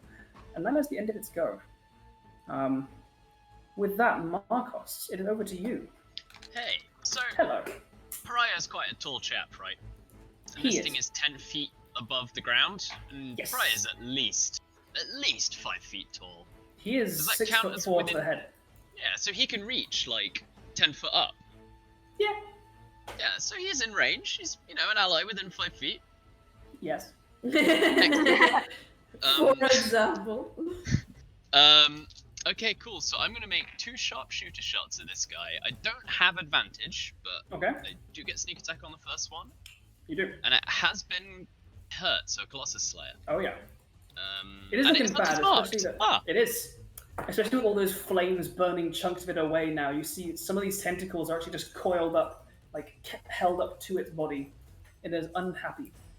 so the first one is not that good. It's a 14. 14 misses. Huh? Misses. 14 yeah. misses. The next one is a 20. 20 Dirty, hits for sure. dirty 20. Mm-hmm. Sweet. So that is Unload D8 on arrow, this boy. D8 arrow, D6 Hunter's Mark, D6 Sneak Attack, and D8 Colossus Slayer. Mm-hmm. 14, 18, 19 plus 14. That's 20. 19 plus 14 is 33 points of damage. Whew. Piercing. As the arrow, first one flies and sinks through the flames and vanishes into the darkness, the second one strikes true. As it glances towards you, it's kind of eye turning from hunger to frustration to anger to panic as the arrow sinks into its eyeball. It kind of glances up towards the sky. The different tentacles begin to go limp, and the whole large 10-foot wide sphere goes thuds on the ground. The tentacles around the room go slack and just lazily coil onto the floor and make a large wet slapping sound against the stone. As the large death kiss falls dead on the stone. Hey! That beautiful hentai I would noise. like to range. Slap, slap, what noises? As the large beholder-esque entity falls dead.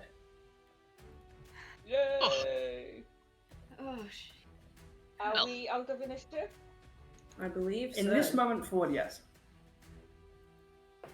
Those of That you was still near tentacles, pulling terrifying. away without difficulty. See, I would like to go up to the eyeball dude. Mhm. Grebo drops his wall of fire.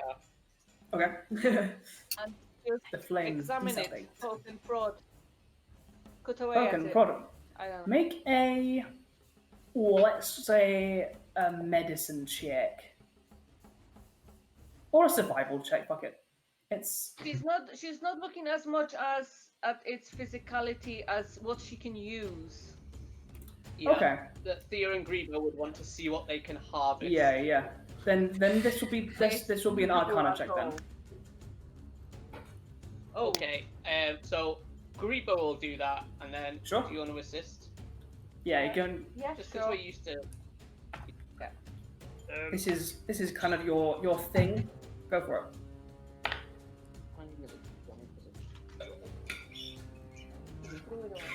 Yeah,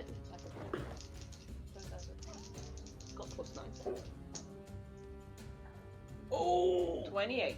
28 Ooh, Arcana. very nice. The two of you, with your well-practiced expertise at analyzing these strange and alien creatures for whatever might be useful from them, you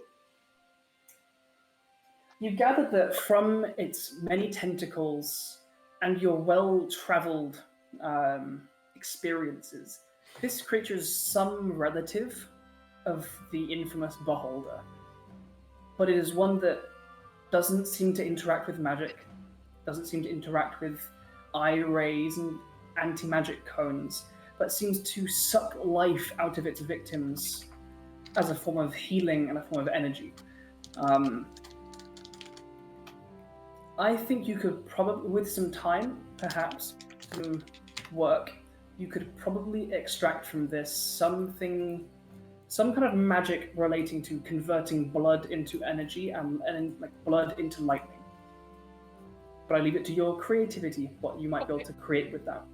It's metal as fuck. Okay. We will. Can we take kind of 10-20 minutes to harvest some of this stuff? Is that okay with people? Go for it. Yeah. Yeah, go for it. Oh yeah. Maybe enough time that other people could maybe take a bit of a rest. Short rest. You can A short rest it of then. the short kind. Go for it. Well, this Yeah. Sorry, Markos. go ahead. I was just saying, No, while no, this is going on, I want to like kind of push myself back up to my feet and give Willow just a mundane little look over and see if I can bandage him up a little bit, make sure all the wounds are clean, stuff Yeah. like that. Go ahead and make a medicine check. That is a 23. 20, the wounds are cleaned. This weird environment, even with like the weird goo on the ground, you don't want to get that in your wounds. You clean the cuts from the teethy tentacles, and as Willow rests, he can take. He can use Short his hit rest, die. hit die. Yeah, you can hit that up as well.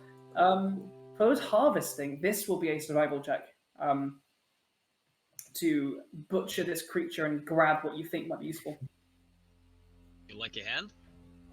I do not need to rest. I'm fine. Yeah, sure. I'm gonna call over to Markos and just be like, "Can you get some of like its blood for me or something? I like to collect." Would you like a I'll tentacle? help Mouse? out with that. I would love a tentacle if it's going spare. I will chop off It's one of the not tentacles. tentacles. No, it's, sorry, it's only got specifically limited for tentacle. It has 10 one. tentacles. It's got Just 9 one. tentacles now. Alright. Thea and Markos, if you do want to make survival checks to lead the butchering of this creature. Can I give Thea advantage? Yeah, you can do that. Come on. I'll do that.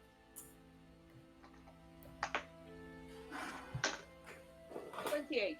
28. With the steady hand and assistance from Markos, as well as the eager arcane eye of Gribo, you can take as many of the 10 tentacles as you want, though they are about 20 feet long and about 4 inches thick. They are quite heavy. You can probably carry maybe 2 each before you're starting to get a bit excessive. Tentacle whip. To have a bag of holding. That'll probably do it. But you also find that at the base of each of these tentacles, there is an aspect of anatomy that seems to be the point where blood is drawn and converted into energy, whether that be healing or lightning. And that is probably the gland or anatomical component that may offer magical properties.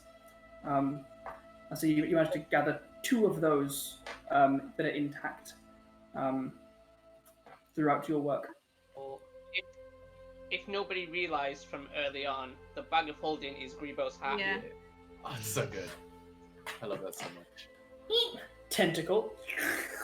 Oh, no. If someone like bats you on the head too hard, does your head go into it? Oh no. So it's like, hey, good job, buddy. You just see his head go. Oh, oh. It's Althea shuts Gribo up. Yeah, it worked. Alrighty. Just Get there, rid of that. shouting into the void. Get rid of that initiative order for now. But yeah, those of you not directly involved in the harvesting, you guys can take your short rests. Pariah definitely will. I am definitely. Well, would it be possible while short resting to also go around and have a look at these wonderful mushrooms that you mentioned? Yeah. Before I was rudely interrupted. Yeah, I don't think that's a strenuous activity enough to get in the way of the short rest. Go ahead and make a. Oh, what are you doing with them? What are you trying to I want to try and accomplish? take a look at them at first and kind of see like varying spore patterns and colorations and the way that they're growing, see if there's any kind of familiarity with any like existing ones that I've seen, and then trying to, as safely as possible and as wholly as possible, get a few of them off the wall and into a jar. Go ahead and make a little nature check with advantage if Newt's helping. Hell yeah. If there's ones that seem poisonous, specifically, then you'll just be like, well, I'll do that. That's a 22. 22, yeah. With a bit of Newt's help, helping to spot things and his steady hands to harvest some of them. Most of these are fairly alien in their nature. You're not familiar with any of these kinds. However, some of the spore patterns are familiar in the way that they do not appear to be. There's nothing supernatural necessarily about the mushrooms themselves. It's more that it is just from a very separate ecosystem. Yeah. I think I do have some glowing mushrooms from elsewhere. I think from the Queen's Sword or from Lumistone. Yeah, it's from Lumistone. It was from when we Lumistone. went to the burrow. Yeah, Yeah. it is different to those as well. The glowing wood is full of glowing mushrooms and stuff, but the ones down here do seem to be of a very different ecosystem. Okay. I'll say with that, probably with a bit more time back at the shop working on them and stuff, but they do all have in that way that funguses are very omnivorous and will consume over time anything. These appear to be very that, and they're very grown into sections of the wall where there is more of that goo. Yeah. You notice some of the goo is a little bit acidic. You're unsure whether or not it's like a symbiotic relationship of mutual digestion of that kind of nature. But there is an interaction between the gore-dark nature of these tunnels and these particular fungi. Okay, I will scoop them up into a jar and I'll make a load of notes in my journal and like quick sketches and stuff like that. Beautiful. Also, hey, while we're on short rest, big shout out to Small Rob Twitch, given that wonderful monk love. Oh hell yeah! That sweet monk loving. Hell yeah. Perfect. The big punchy fire lady sounds amazing, and I hope that campaign goes well for them. Hell yeah. Andrew, can I have fire punches as well, please? Ooh, no. Can I just have punches of every element?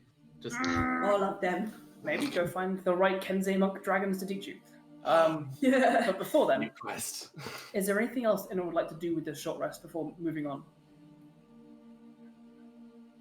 I'll make sure that but Hemlock gets. out of character. Mm-hmm. Out of character and kind of almost out of game. If anybody does want to know where the idea of those tentacle type monsters comes from, just ask Megan. She knows. Say, message her on like Twitter, on Facebook. She'll tell you where that myth comes from. Really, Megan? Well, we'll have to talk after the game. Is this something I should be aware of? Oh, It is dude, something you that still Jay need to be likes aware to of it. talk about. It's one of Jay's obsessions. Obsessions with surprised. tentacles. I've seen enough anime to know where this is One going. obsession. It is. It is Jay at this Oh, point. no, no, no. Megan, she'll tell you. It's all good. Whatever is Jay's business can remain Jay's business. This is the safe. I'm sure the culinary Aiming merchant here. can supply with any tentacle-related memorabilia that you might wish to commission. Oh god. Leather tentacles, everyone. I mean, if I could get a Mind Flare like face mask for going to the shops and stuff, I would love that. But that's a discussion for later. Already on it. Already got the pattern. I do that. The unrelated, but the Death Saves Mind Flayer ring is like. There's a reason the first big arc of this was Mind Flayers. Beautiful. Anyway, as your short rest comes to an end, your harvesting of this beholder-like entity completed, your various anatomical components gathered for whatever you might be able to create with them at another time, your glowing mushrooms gathered and studied, your notes taken. You all begin to rise from your various seats, trying to find an area of this fleshy-like rock that is less wet and glistening, with these small streams trickling down them and other substances across them that give them that wet texture. You continue. A small note, Thea, when you cast Hunter's Mark on the eye creature, it dropped on the humanoid creature that you were following beforehand. Would you like to continue looking for those tracks? Yes, then make a survival check, this time without advantage. 27. 27, easy peasy. As you guys gather yourselves and resume on a similar order as to what you were before, you are very confident that you've located the same tracks as they kind of dart to and from.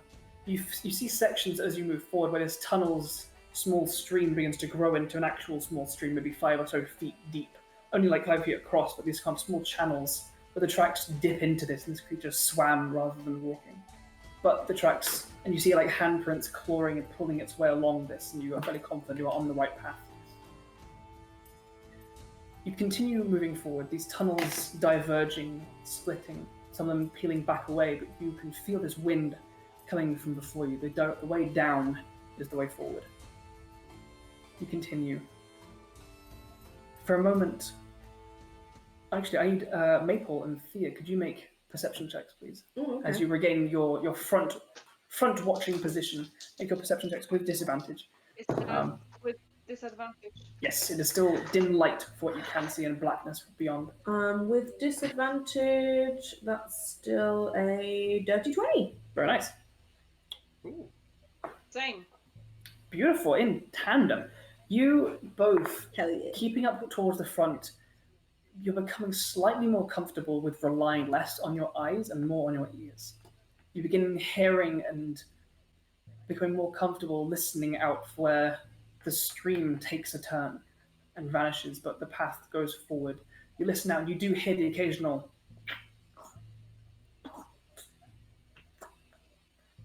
and as you get a little bit closer, you eventually do see small passive creatures that look almost like rocks that have just thousands of tiny finger-length tentacles which are just pulling them forward along the rocks like mycelia, like centipedes. Well, they sound kind of cute.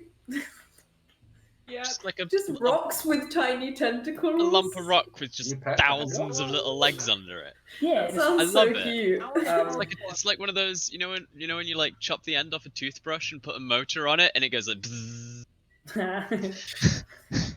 Ah, yes, something we all know about. Oh, yeah. Yeah, bristle bots. Did you not Yeah. make them in like I mean the standard thing you do on a Friday. okay, or like those hex bug things that you can get in gadget shops, you know what I mean? Yeah, I See, get it. now it's relatable. You hear a clicking on the ceiling of grippy stone, like chitinous legs, and as you see in these tunnels now, there are lots and lots of smaller tunnels that come off, like burrows, where you actually see where the rock is not naturally formed, but you see where they're like rubble at the side of small burrows. You hear a small creature up ahead, and as you get closer, you see a small pale white chitinous creature, maybe 3 feet long, hooked on the ceiling with a large tendril of some white, almost like rope, just dangling, almost translucent, almost easy to walk into, but you see it in time. And you can see as you pass it, carefully avoiding it, small dragonflies with foot-long wingspans caught in it, twitching ever so slightly.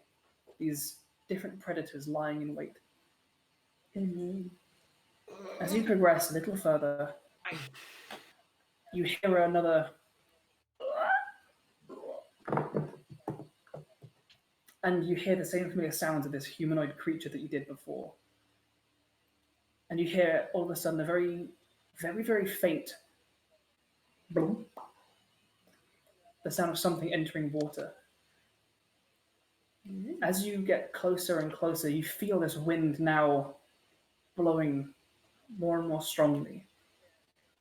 You smell that aroma of sweet decay more and more strongly. You see the tunnel begins to become more and more jagged. Small raises in rock. You see the water now that builds in front of you in these little pools is flowing in directions back towards you, no longer with you. You can stop and you smell, and this isn't water. It smells more acrid. Yeah. More caustic, something aggressive about its scent warns away from touching it. You pass different kinds of mushroom now that build up almost like frilly, billowing bushes that seems to grow heavily in these small pools of whatever this liquid is. Can I try and yoink some? Whenever you mention mushrooms, I'm like, I was like grabbing hold of something, pulling it away. I'm will gonna. help I'm with not that gonna button, pull it away, but like gently, kind of push it to the side with the staff and take the dagger and try and cut it away at the base gently. Alright, make a dexterity check for me. Dexterity check. Can I help with Yeah. that? Oh, go on then. Thank you.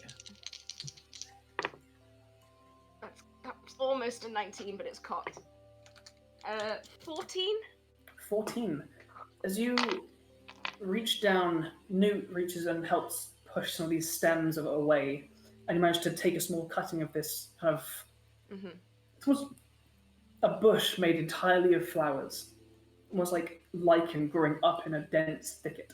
But you do manage to get a small jar of some. But as it drops, you notice a small fleck of this liquid lands on like the side of your cuff and burns through it. Not touching your skin, but whatever this is seems to be quite potently acidic. It's that Put acid it pool. in a jar. Screw the lid on very tight. You find yourselves.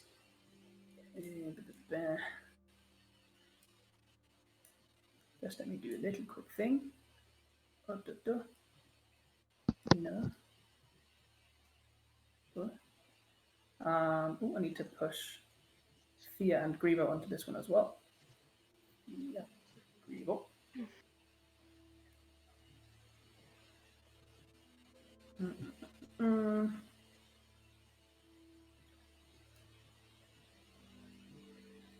Ooh. You find yourselves in these, almost these groves with these large, now like streams and pools of this pinkish, in the glow of these different mushrooms, you can see a soft, almost a sickly pink liquid that fills these pools and puddles. You hear very faintly, Thea, Maple, a a moving of stone on stone, a slight flapping sound.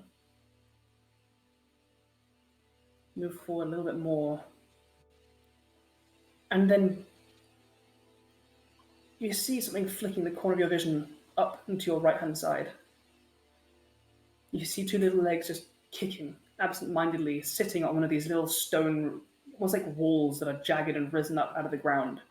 You see a humanoid figure kind of hunched, kicking its legs, a spike-covered back which reaches up into a long kind of head, a large spiky jaw with jagged, sharp teeth that almost display as far out as they do upwards, and one enormous, singular green eye peering out of the light towards you. It's horror movie Mike Wazowski. Uh-oh. It's just on the edge of your dark vision, about 50 feet in front of you, and it's just there, just kind of. Just looking at us. Just watching. Okay then. Has it noticed us? It appears to be watching you, yeah. Okay. No point hiding. Do the rest of us see it? As the rest of you kind of move a little bit forward and you come to that point where you are on the map, Kubo is not in the acid. In the acid. But like this map itself is not 100% what is in front of you right now. It is kind of the type of area that you're in. So you don't need to get too stuck on like exactly your positioning on this map. It's more there for inspiration of what kind of region you're in. Yeah, you see this creature about 50 feet in front of you. As you stop and kind of point it out to each other, you all see this. Does it? Would you describe its countenance as threatening? Observant.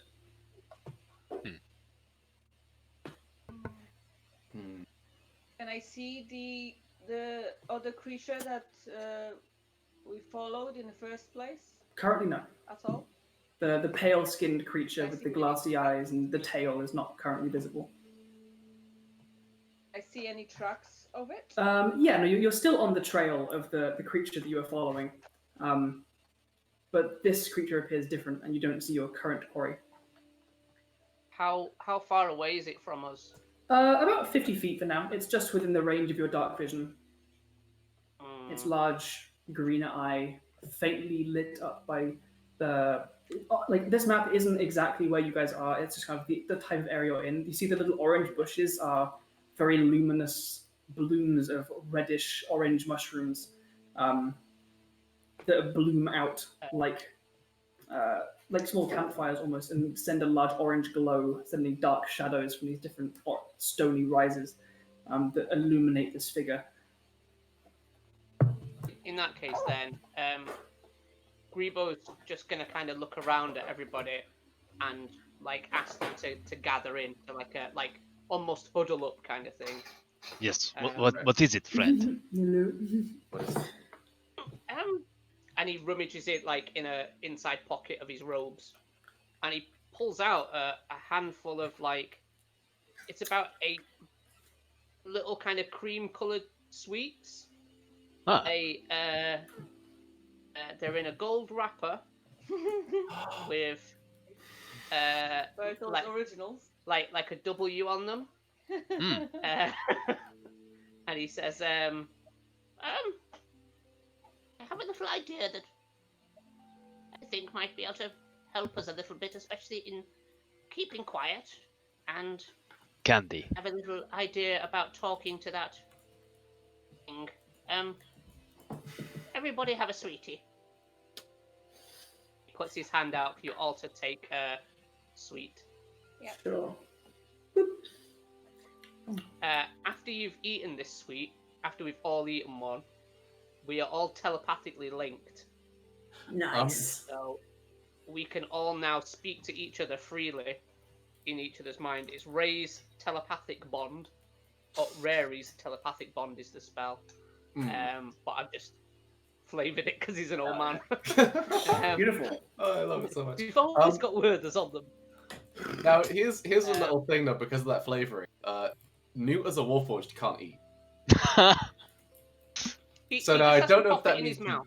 but he does He's it. put it in his little cassette slot. Like, You put it in his mouth Yeah. and you hear it just go like ting ting ting ting Just ting ting ting rattles ting ting around. on the way down. He'll just like take it and hold it in his hand. Yeah. It's so Sorry, sweet Give it a though, little because sniff.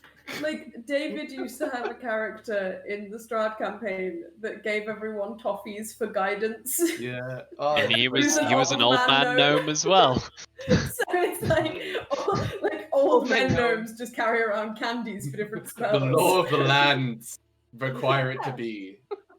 Maybe that's where Grebo learned it from. Maybe. Canon. But yeah, Cannon. so Grebo does that and he says, look, I can normally speak into people's minds anyway. This is just allowing you guys to speak with each other. Maybe myself and other that's a bit more, how can I put it? That's stronger than me.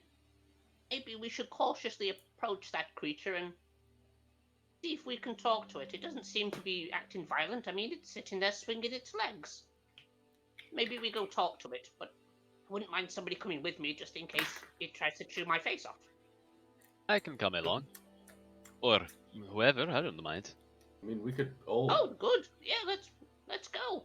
And Grebo would like to then very cautiously walk with him to within about 30 feet of that creature. The creature, as you approach, kind of shuffles itself and goes from sitting to kind of standing and perching and leaning. And as it leans over, you see all the spikes on its back kind of like reach up and stand up on its back around it. Its large eye, you feel a weird sensation come over you as you approach to this distance and stop. It appears towards you. It speaks in a high-pitched, kind of in a strange tone. Do any of you speak Undercommon? No. Let me Alright. double check. It's so cute. Hello? Hello. No, not without a spell. But if I speak in his mind, then he can speak back, and language won't make a difference. So inside his head, I tried to say, just talk inside your head. That way I can understand you. I don't know your language, but I can understand your thoughts. Just think your words at me. It kind of recoils and tilts its head. Its large kind of a very angular jaw hang open. You see the different kind of like the teeth that splay outwards, almost like ripple slightly. And it speaks in its mind. Fascinating you are. Bring special gifts to me. What have you to offer me so I can offer to you? And the large green eye peers down towards you. I need... Greba, could you make a deception check for me? Yes. Well, I mean, I could try. Let me find my deception.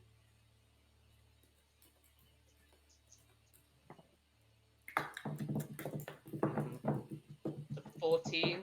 14. You Yeah. feel that eye kind of boring into you as if it's the same way that someone that might know you very well looks at you and tries to judge how you're feeling in a moment. The same way that someone that is concerned about you might look towards you to see if you're telling the truth or not.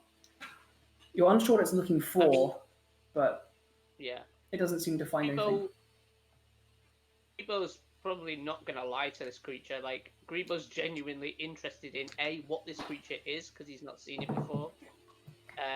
And B, like, it didn't seem aggressive, so Grebo isn't being aggressive back in any way. Yeah, and Grebo will just say, yes, I mean, you're very fascinating yourself. I've never seen a creature like you before. I've been to a lot of places. I've collected many magical things and seen many different creatures. Magical things are of much interest to us. Yes, you give us gifts and we give you things in return. Yes, I can tell you you're lost. You're so lost. I know you're lost. And I can help you be found again. You just give me things, yes? I wouldn't say we're lost, but we are looking for something within here. And then Grebo will just like send mind images and kind of thoughts and feelings through about the very specific kind of blood that he's after in the Gordark. This is what we're trying to find. If you can help us with this, then maybe we could exchange gifts. Maybe. I know what you seek. I know where to find it. I know what lies between you and your goal. I see many pretty things, and it begins to like creep down and on all fours. You see, it has a humanoid body structure. What looked like a bipedal creature walking uncomfortably on all four limbs. You see 3 fingers and a thumb on each hand with large claws. You see 3 large toes with large talons at the end of them, kind of scratching against this flesh-covered stone. It dexterously dodges over a small stream of this acid pools that lies between these different rises, creeps up and around, kind of towards your feet. Markos, could you make a deception check for me, please? I can indeed. And as this thing approaches, I'm like in my head to Grebo. Grebo, I cannot tell what you're saying or it is saying. Is this good? No, because we're all linked telepathically, and have just been relaying what's being said to you. Ah, okay. Like think of this as a conference call. Yeah, you patch me in. Brain. Magical conference call. We're in magical Discord. I got a 7, Yeah, Andrew. A 7. You can whisper this to me on Roll20 if you like, but can you tell me one fact or secret about Markos, or what he thinks that no one else knows? That no one else knows. Mm-hmm. Be very No one aware else he but said me. fact or secret. Because when I Yeah, but- had Nothix in Strahd, everyone was like, I'm going to tell you all of my secrets. But something that no one else knows. He's not a Like, yeah, particularly I have secretive 5 guy. Okay, I'll whisper you something. I knew mean- so many secrets about LC. Remember, whisper is /EM. No. /W. Yeah, that's it. Yeah. You see this large green eye look deep into you, Markos, but it skims from you as it begins walking. As you, Markos, and Grebo kind of did walk ahead of the group, it walks between you and the group and begins eyeing all of you up as well. Its eye flicking expertly to every single item you own that is magically inclined. Maple, as it kind of walks, almost kind of orbiting you, coming closer and closer. Its eye kind of looks towards your gauntlets, necklace, the bow. Looks towards Hemlock, looks towards your staff, comes around you, Newt, looks towards the large spear on your back. I can help you. You're in a place where you are very lost. I don't know what kind of lost. That's up to you. But what can you give me? Mr. DM. Hello. Just because obviously like this character's new to your game, and one of the things I didn't really tell you was any magic items I've got that I've not got like attuned or whatever. Because Grebo is like a tinkerer. In previous games, he's made a few little trinkets that have magic in them. I'm going to give you a list of the magic things that I've got, just in case something might pique the Nothic's interest. I do have my Wand of the War Mage, which I am attuned to, and very, very partial to. A little clockwork dragon that breathes a little gout of fire. Think of just like an oversized clockwork lighter. But it's very adorable. He's got a book of intellect. And what else? I could get a positive in score. Oh my god. And other than just some like basic potions and stuff, I think that's it. The nothing seems drawn to all of this on all of you as it begins orbiting around. You've been following something, yes? Something none of you have seen before. Don't know what you're walking into, but I do. I know things you want to know, but is it worth it to you? Fennec knows many things. Fennec has been here for a very long time. Far too long, but it can be worth something. It kind of sits back on its haunches and its large clawed hands intertwine. It rests its chin upon them. What did it just call itself?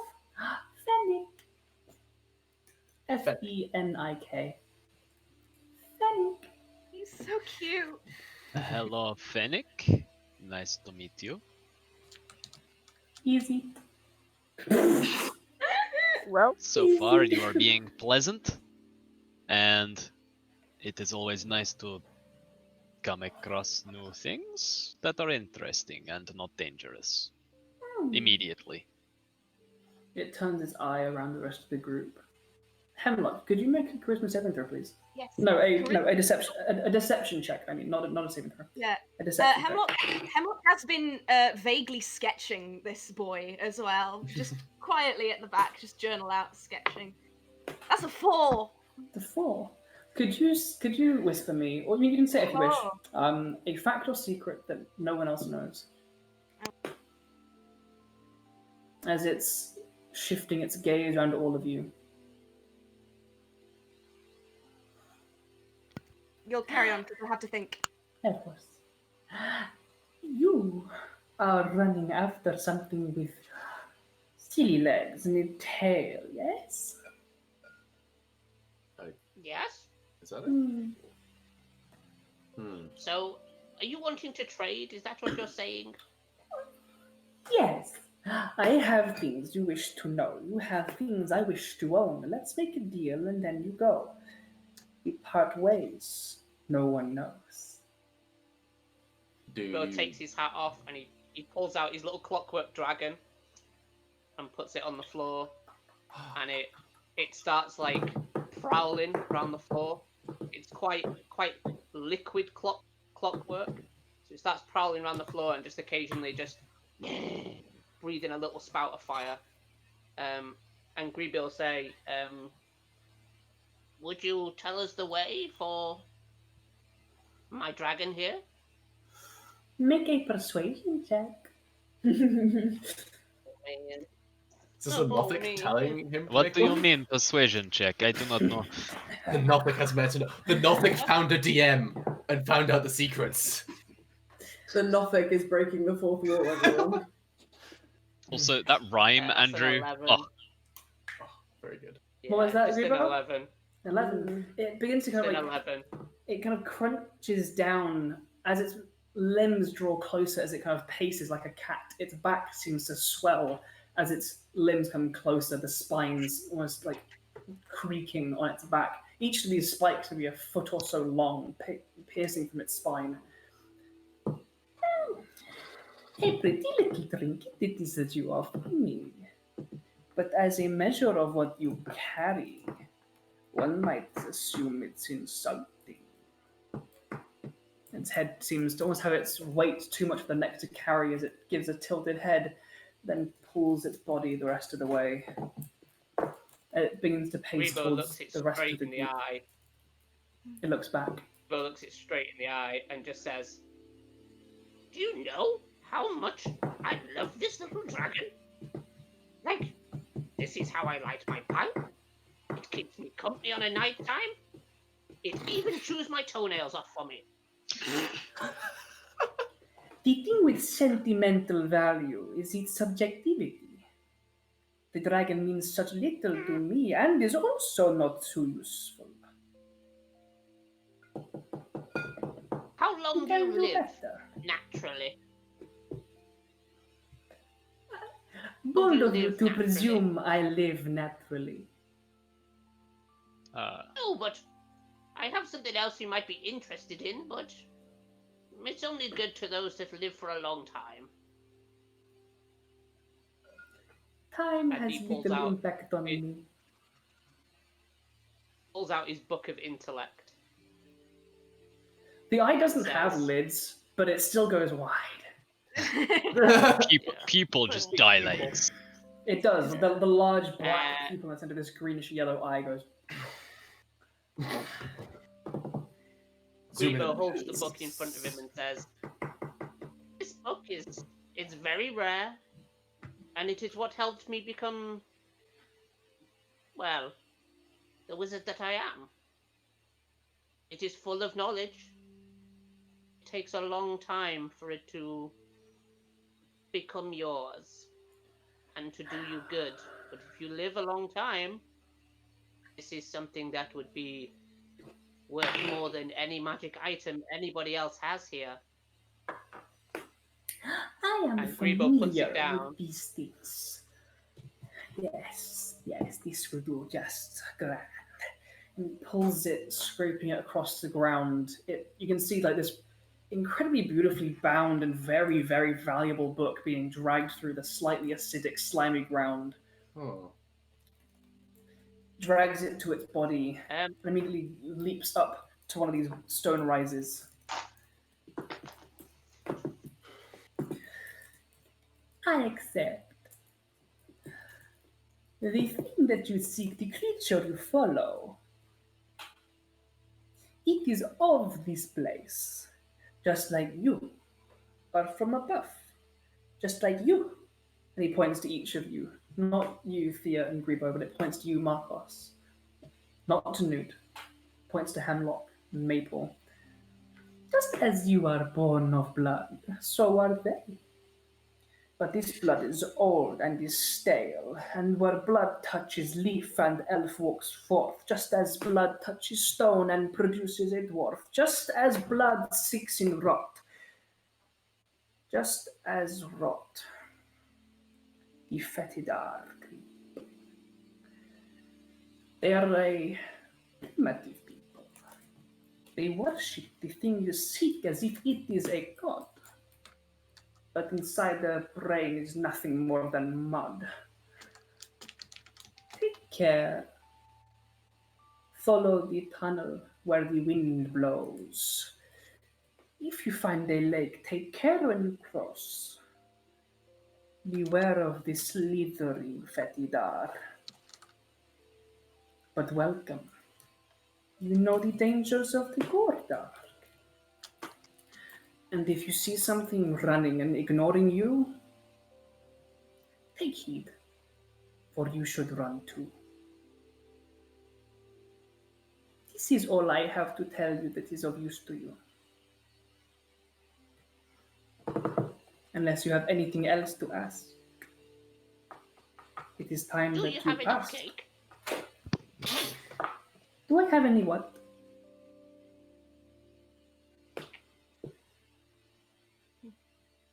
You cut out Okay. briefly there for a moment. The telepathy is not. Cake. No. Fennec, was it? It was worth a try. Yes. The way you describe the creatures that. Fetidar? Fetidar. The way you describe. Fetidar. Fetidar. Only one. I thought that was how it was spelt in my mind, yes. The way you describe them implies they are from here, but you are not? It does not matter from whence I came. For the way I arrived, I am not the same. Huh. Be wary, little adventurers. I sense your avarice and your ambition. I sense your desire. But be cautious of such ambitions. They will change you. Right. Does it seem like when it's saying that that it like is talking from experience? Make an insight check, Hmm. Monsieur Newt. That is not great. It's like a no. Oh wait, no. I have proficiency. 13. 13. You're not sure. Damn it. It did say that it wasn't the same now as it was when it came down here. Yeah. So. Well, okay. I'm sufficiently freaked out. Yeah. New would like telepathy toward it. Like, should we move on? Like, we have the information we need. Yeah, let's go. This thing is kind of creeping me out. Take care. If you have anything else of need, I'll remember you give good gifts. And still clutching the book, it hops from one of these stony rises to another and quickly vanishes into the darkness. Okay. Ugh. I love Norfolks. They're so creepy and They're weird. weird, yeah. I love them. Them tasty DM secrets as well. Carry on. Mm-hmm. Tasty Fennec secrets now. But yeah, Mhm. you heard the name of the Fetidar. Creatures apparently of the Bloodborne in some way. Moldy blood. And we know to follow the tunnel that's got the air coming from it. Yes, so follow the tunnel from whence the air comes. You'll find a lake which you need to be careful in crossing. And if you find things running that ignore you, you should be running as well. Oh no. That doesn't sound good. It's basically saying there is something So- scarier than us. It's running after. Fucking Tarask. I know what kind of things could be down here, I think, because of like what Andrew has said this inspiration comes from. And I do not want to say I don't want. I will say, you guys have already faced a creature that has Yeah. emerged from the Yeah. Gordark. We have. Ashura managed to trick it away. We charmed it and had it run for an hour in the opposite direction. Yeah. Cool. So, you guys find yourselves now in these quiet, sporadically lit pools and stony, jagged rises dotted with this acidic moss. You're unsure if it's the moss that creates this acid or if it's just moss that likes, or fungus that likes growing in acid. You're unsure which way round this goes. Let's avoid the acid and move along. Gotta move on. Alrighty. Ugh.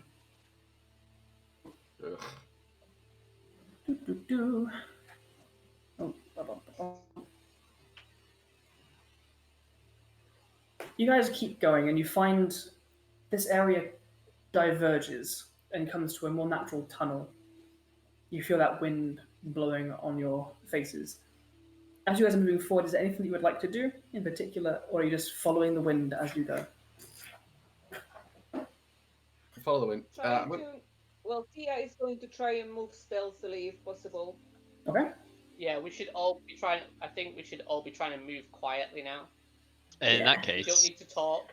We've got that telepathic bond for the next hour. We do. Oh, nice.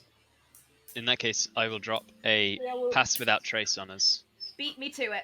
Ooh. and we all get a Yeah, plus 10 same. to any stealth. All right. Alrighty. You guys roll some stealth checks, y'all. Is it normal stealth? With Yes. a plus 10. Just that we Stealth have been plus rolling with 10. disadvantage, so. We have been No, we rolling were with rolling disadvantage. perceptions with That's disadvantage. perception. Yeah. Yeah, sorry. Ignore me. I've rolled so many things today. It's gonna be stupid. Oh, That's a So 35 we've all total. got a natural one. Oh, dude.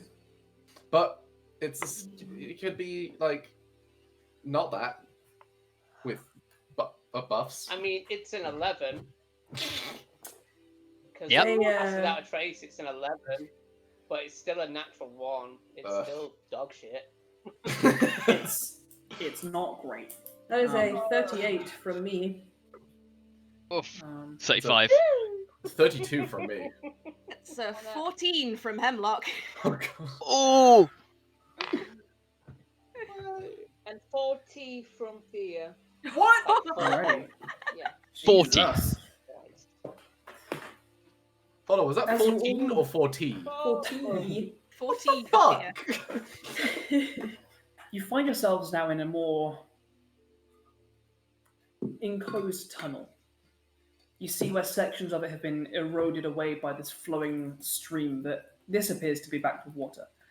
You see small bunches of different kinds of fungus that billow out like bushes from this small stream, creating almost like a marsh in the corner of this tunnel, filling up these small side slivers of it. What almost appear like grasses of different kinds of lichen and moss flourish on the small bulges of rock and flesh, whatever this material is made of. The wind blows strongly on your face. You see now occasionally dipping into the floor and the walls, small, like 2-3 foot diameter burrows, crisscross in and out. You see small piles of rubble that lie in front of them that make it quite clearly that this is something has burrowed through this stone, though for now you're unsure what. You stay low, knowledgeable that while you can't see 60 feet beyond, there are creatures out here that can. Thea and Maple, would you two like to make perception checks for me? With disadvantage, I'm afraid, for the light. No, worry, while you have disadvantage due to light, I am bearing in mind that does not necessarily impact your hearing. I am including that when it comes to other things. It's an 18. An 18? 25. 25. Damn. Keeping low, keeping quiet, and listening more than looking. You occasionally hear in these burrows echoing scratching and clicking.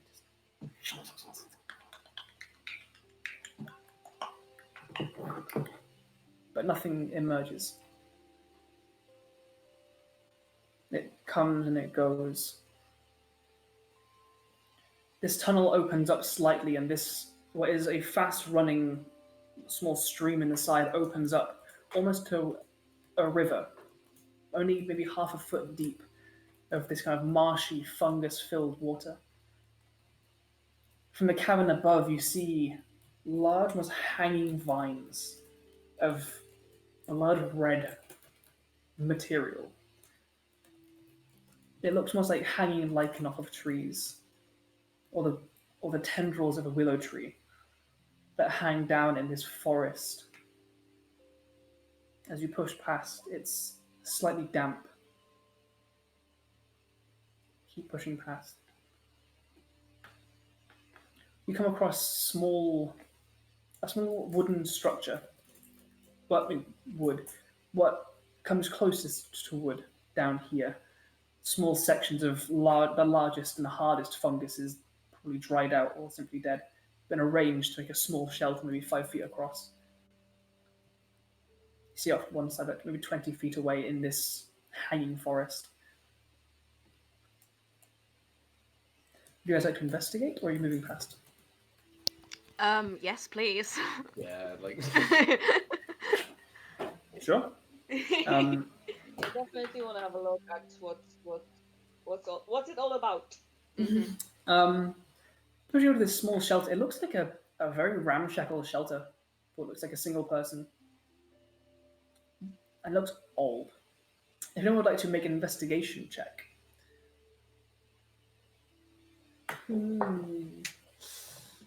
that requires intelligence, which I do not have. I'm pretty good at investigating. I'll do an investigate. Pop out and investigate. That's going to be a natural 20, therefore 29. Hell yeah. Yeah. 20 Within your for Thea. Nice. With that, you see long rock-taken belongings. You see a bag full of writing implements and small leather-bound books. The writing on most of them faded and bled through time and damp. You find a couple of these books bound much more tightly and protected that seem to have languages, both a mixture of common and languages that you don't understand within them. It appears that most of this place has been ransacked. You see what looks like a side satchel, but the main bag that any traveler would be carrying is not here. A bedroll laid out on this ground is almost entirely taken over by mold. And only this small side satchel of writing implements seems to be left behind. Within these two books, you do find they appear to be notes on language, not quite a translation dictionary, but the notes of someone that was studying these languages for the languages of Undercommon and Deep Speech. So you can, whoever wants them, can add notes on Deep Speech and Undercommon to our inventory. Grebo will transcribe them into the back of his spell book. Okay. Nice. Nice. Cool. Is that all we find? That is all there is. This is a very old, small shelter, mostly abandoned. Only a few things left in it, still intact. Maybe the camp of that Fennec guy? Hmm. A long See, time ago. part of that, yeah, as part of the investigation, it hasn't been slept in a very long time. Well, Mr. DM, Hello. about how long has it been since we had our longest travel time? It's been quite a few hours. I'll say it's been...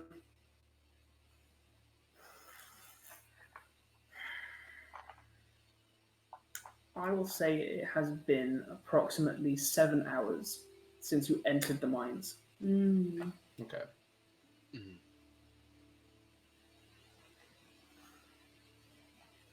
Would you guys like to stick around? Keep moving forward? Would you I guys like to do? think if there is nothing here, we should follow the wind. Yeah, I think we should keep moving. All right. Getting back on the track, trying to pick up what these tracks of this creature you now know to be called a fetid are.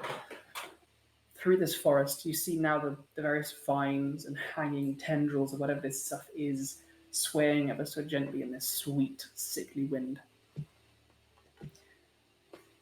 Thea and Maple, listening out very carefully, you hear a slight dragging sound.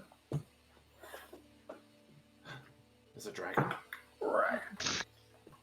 The same kind of guttural language and clicking. Now that you've heard it several times, it does sound to be some kind of language rather than just insectoid clicking. The same thing that this fetidar sounded like somewhere out of your range of vision.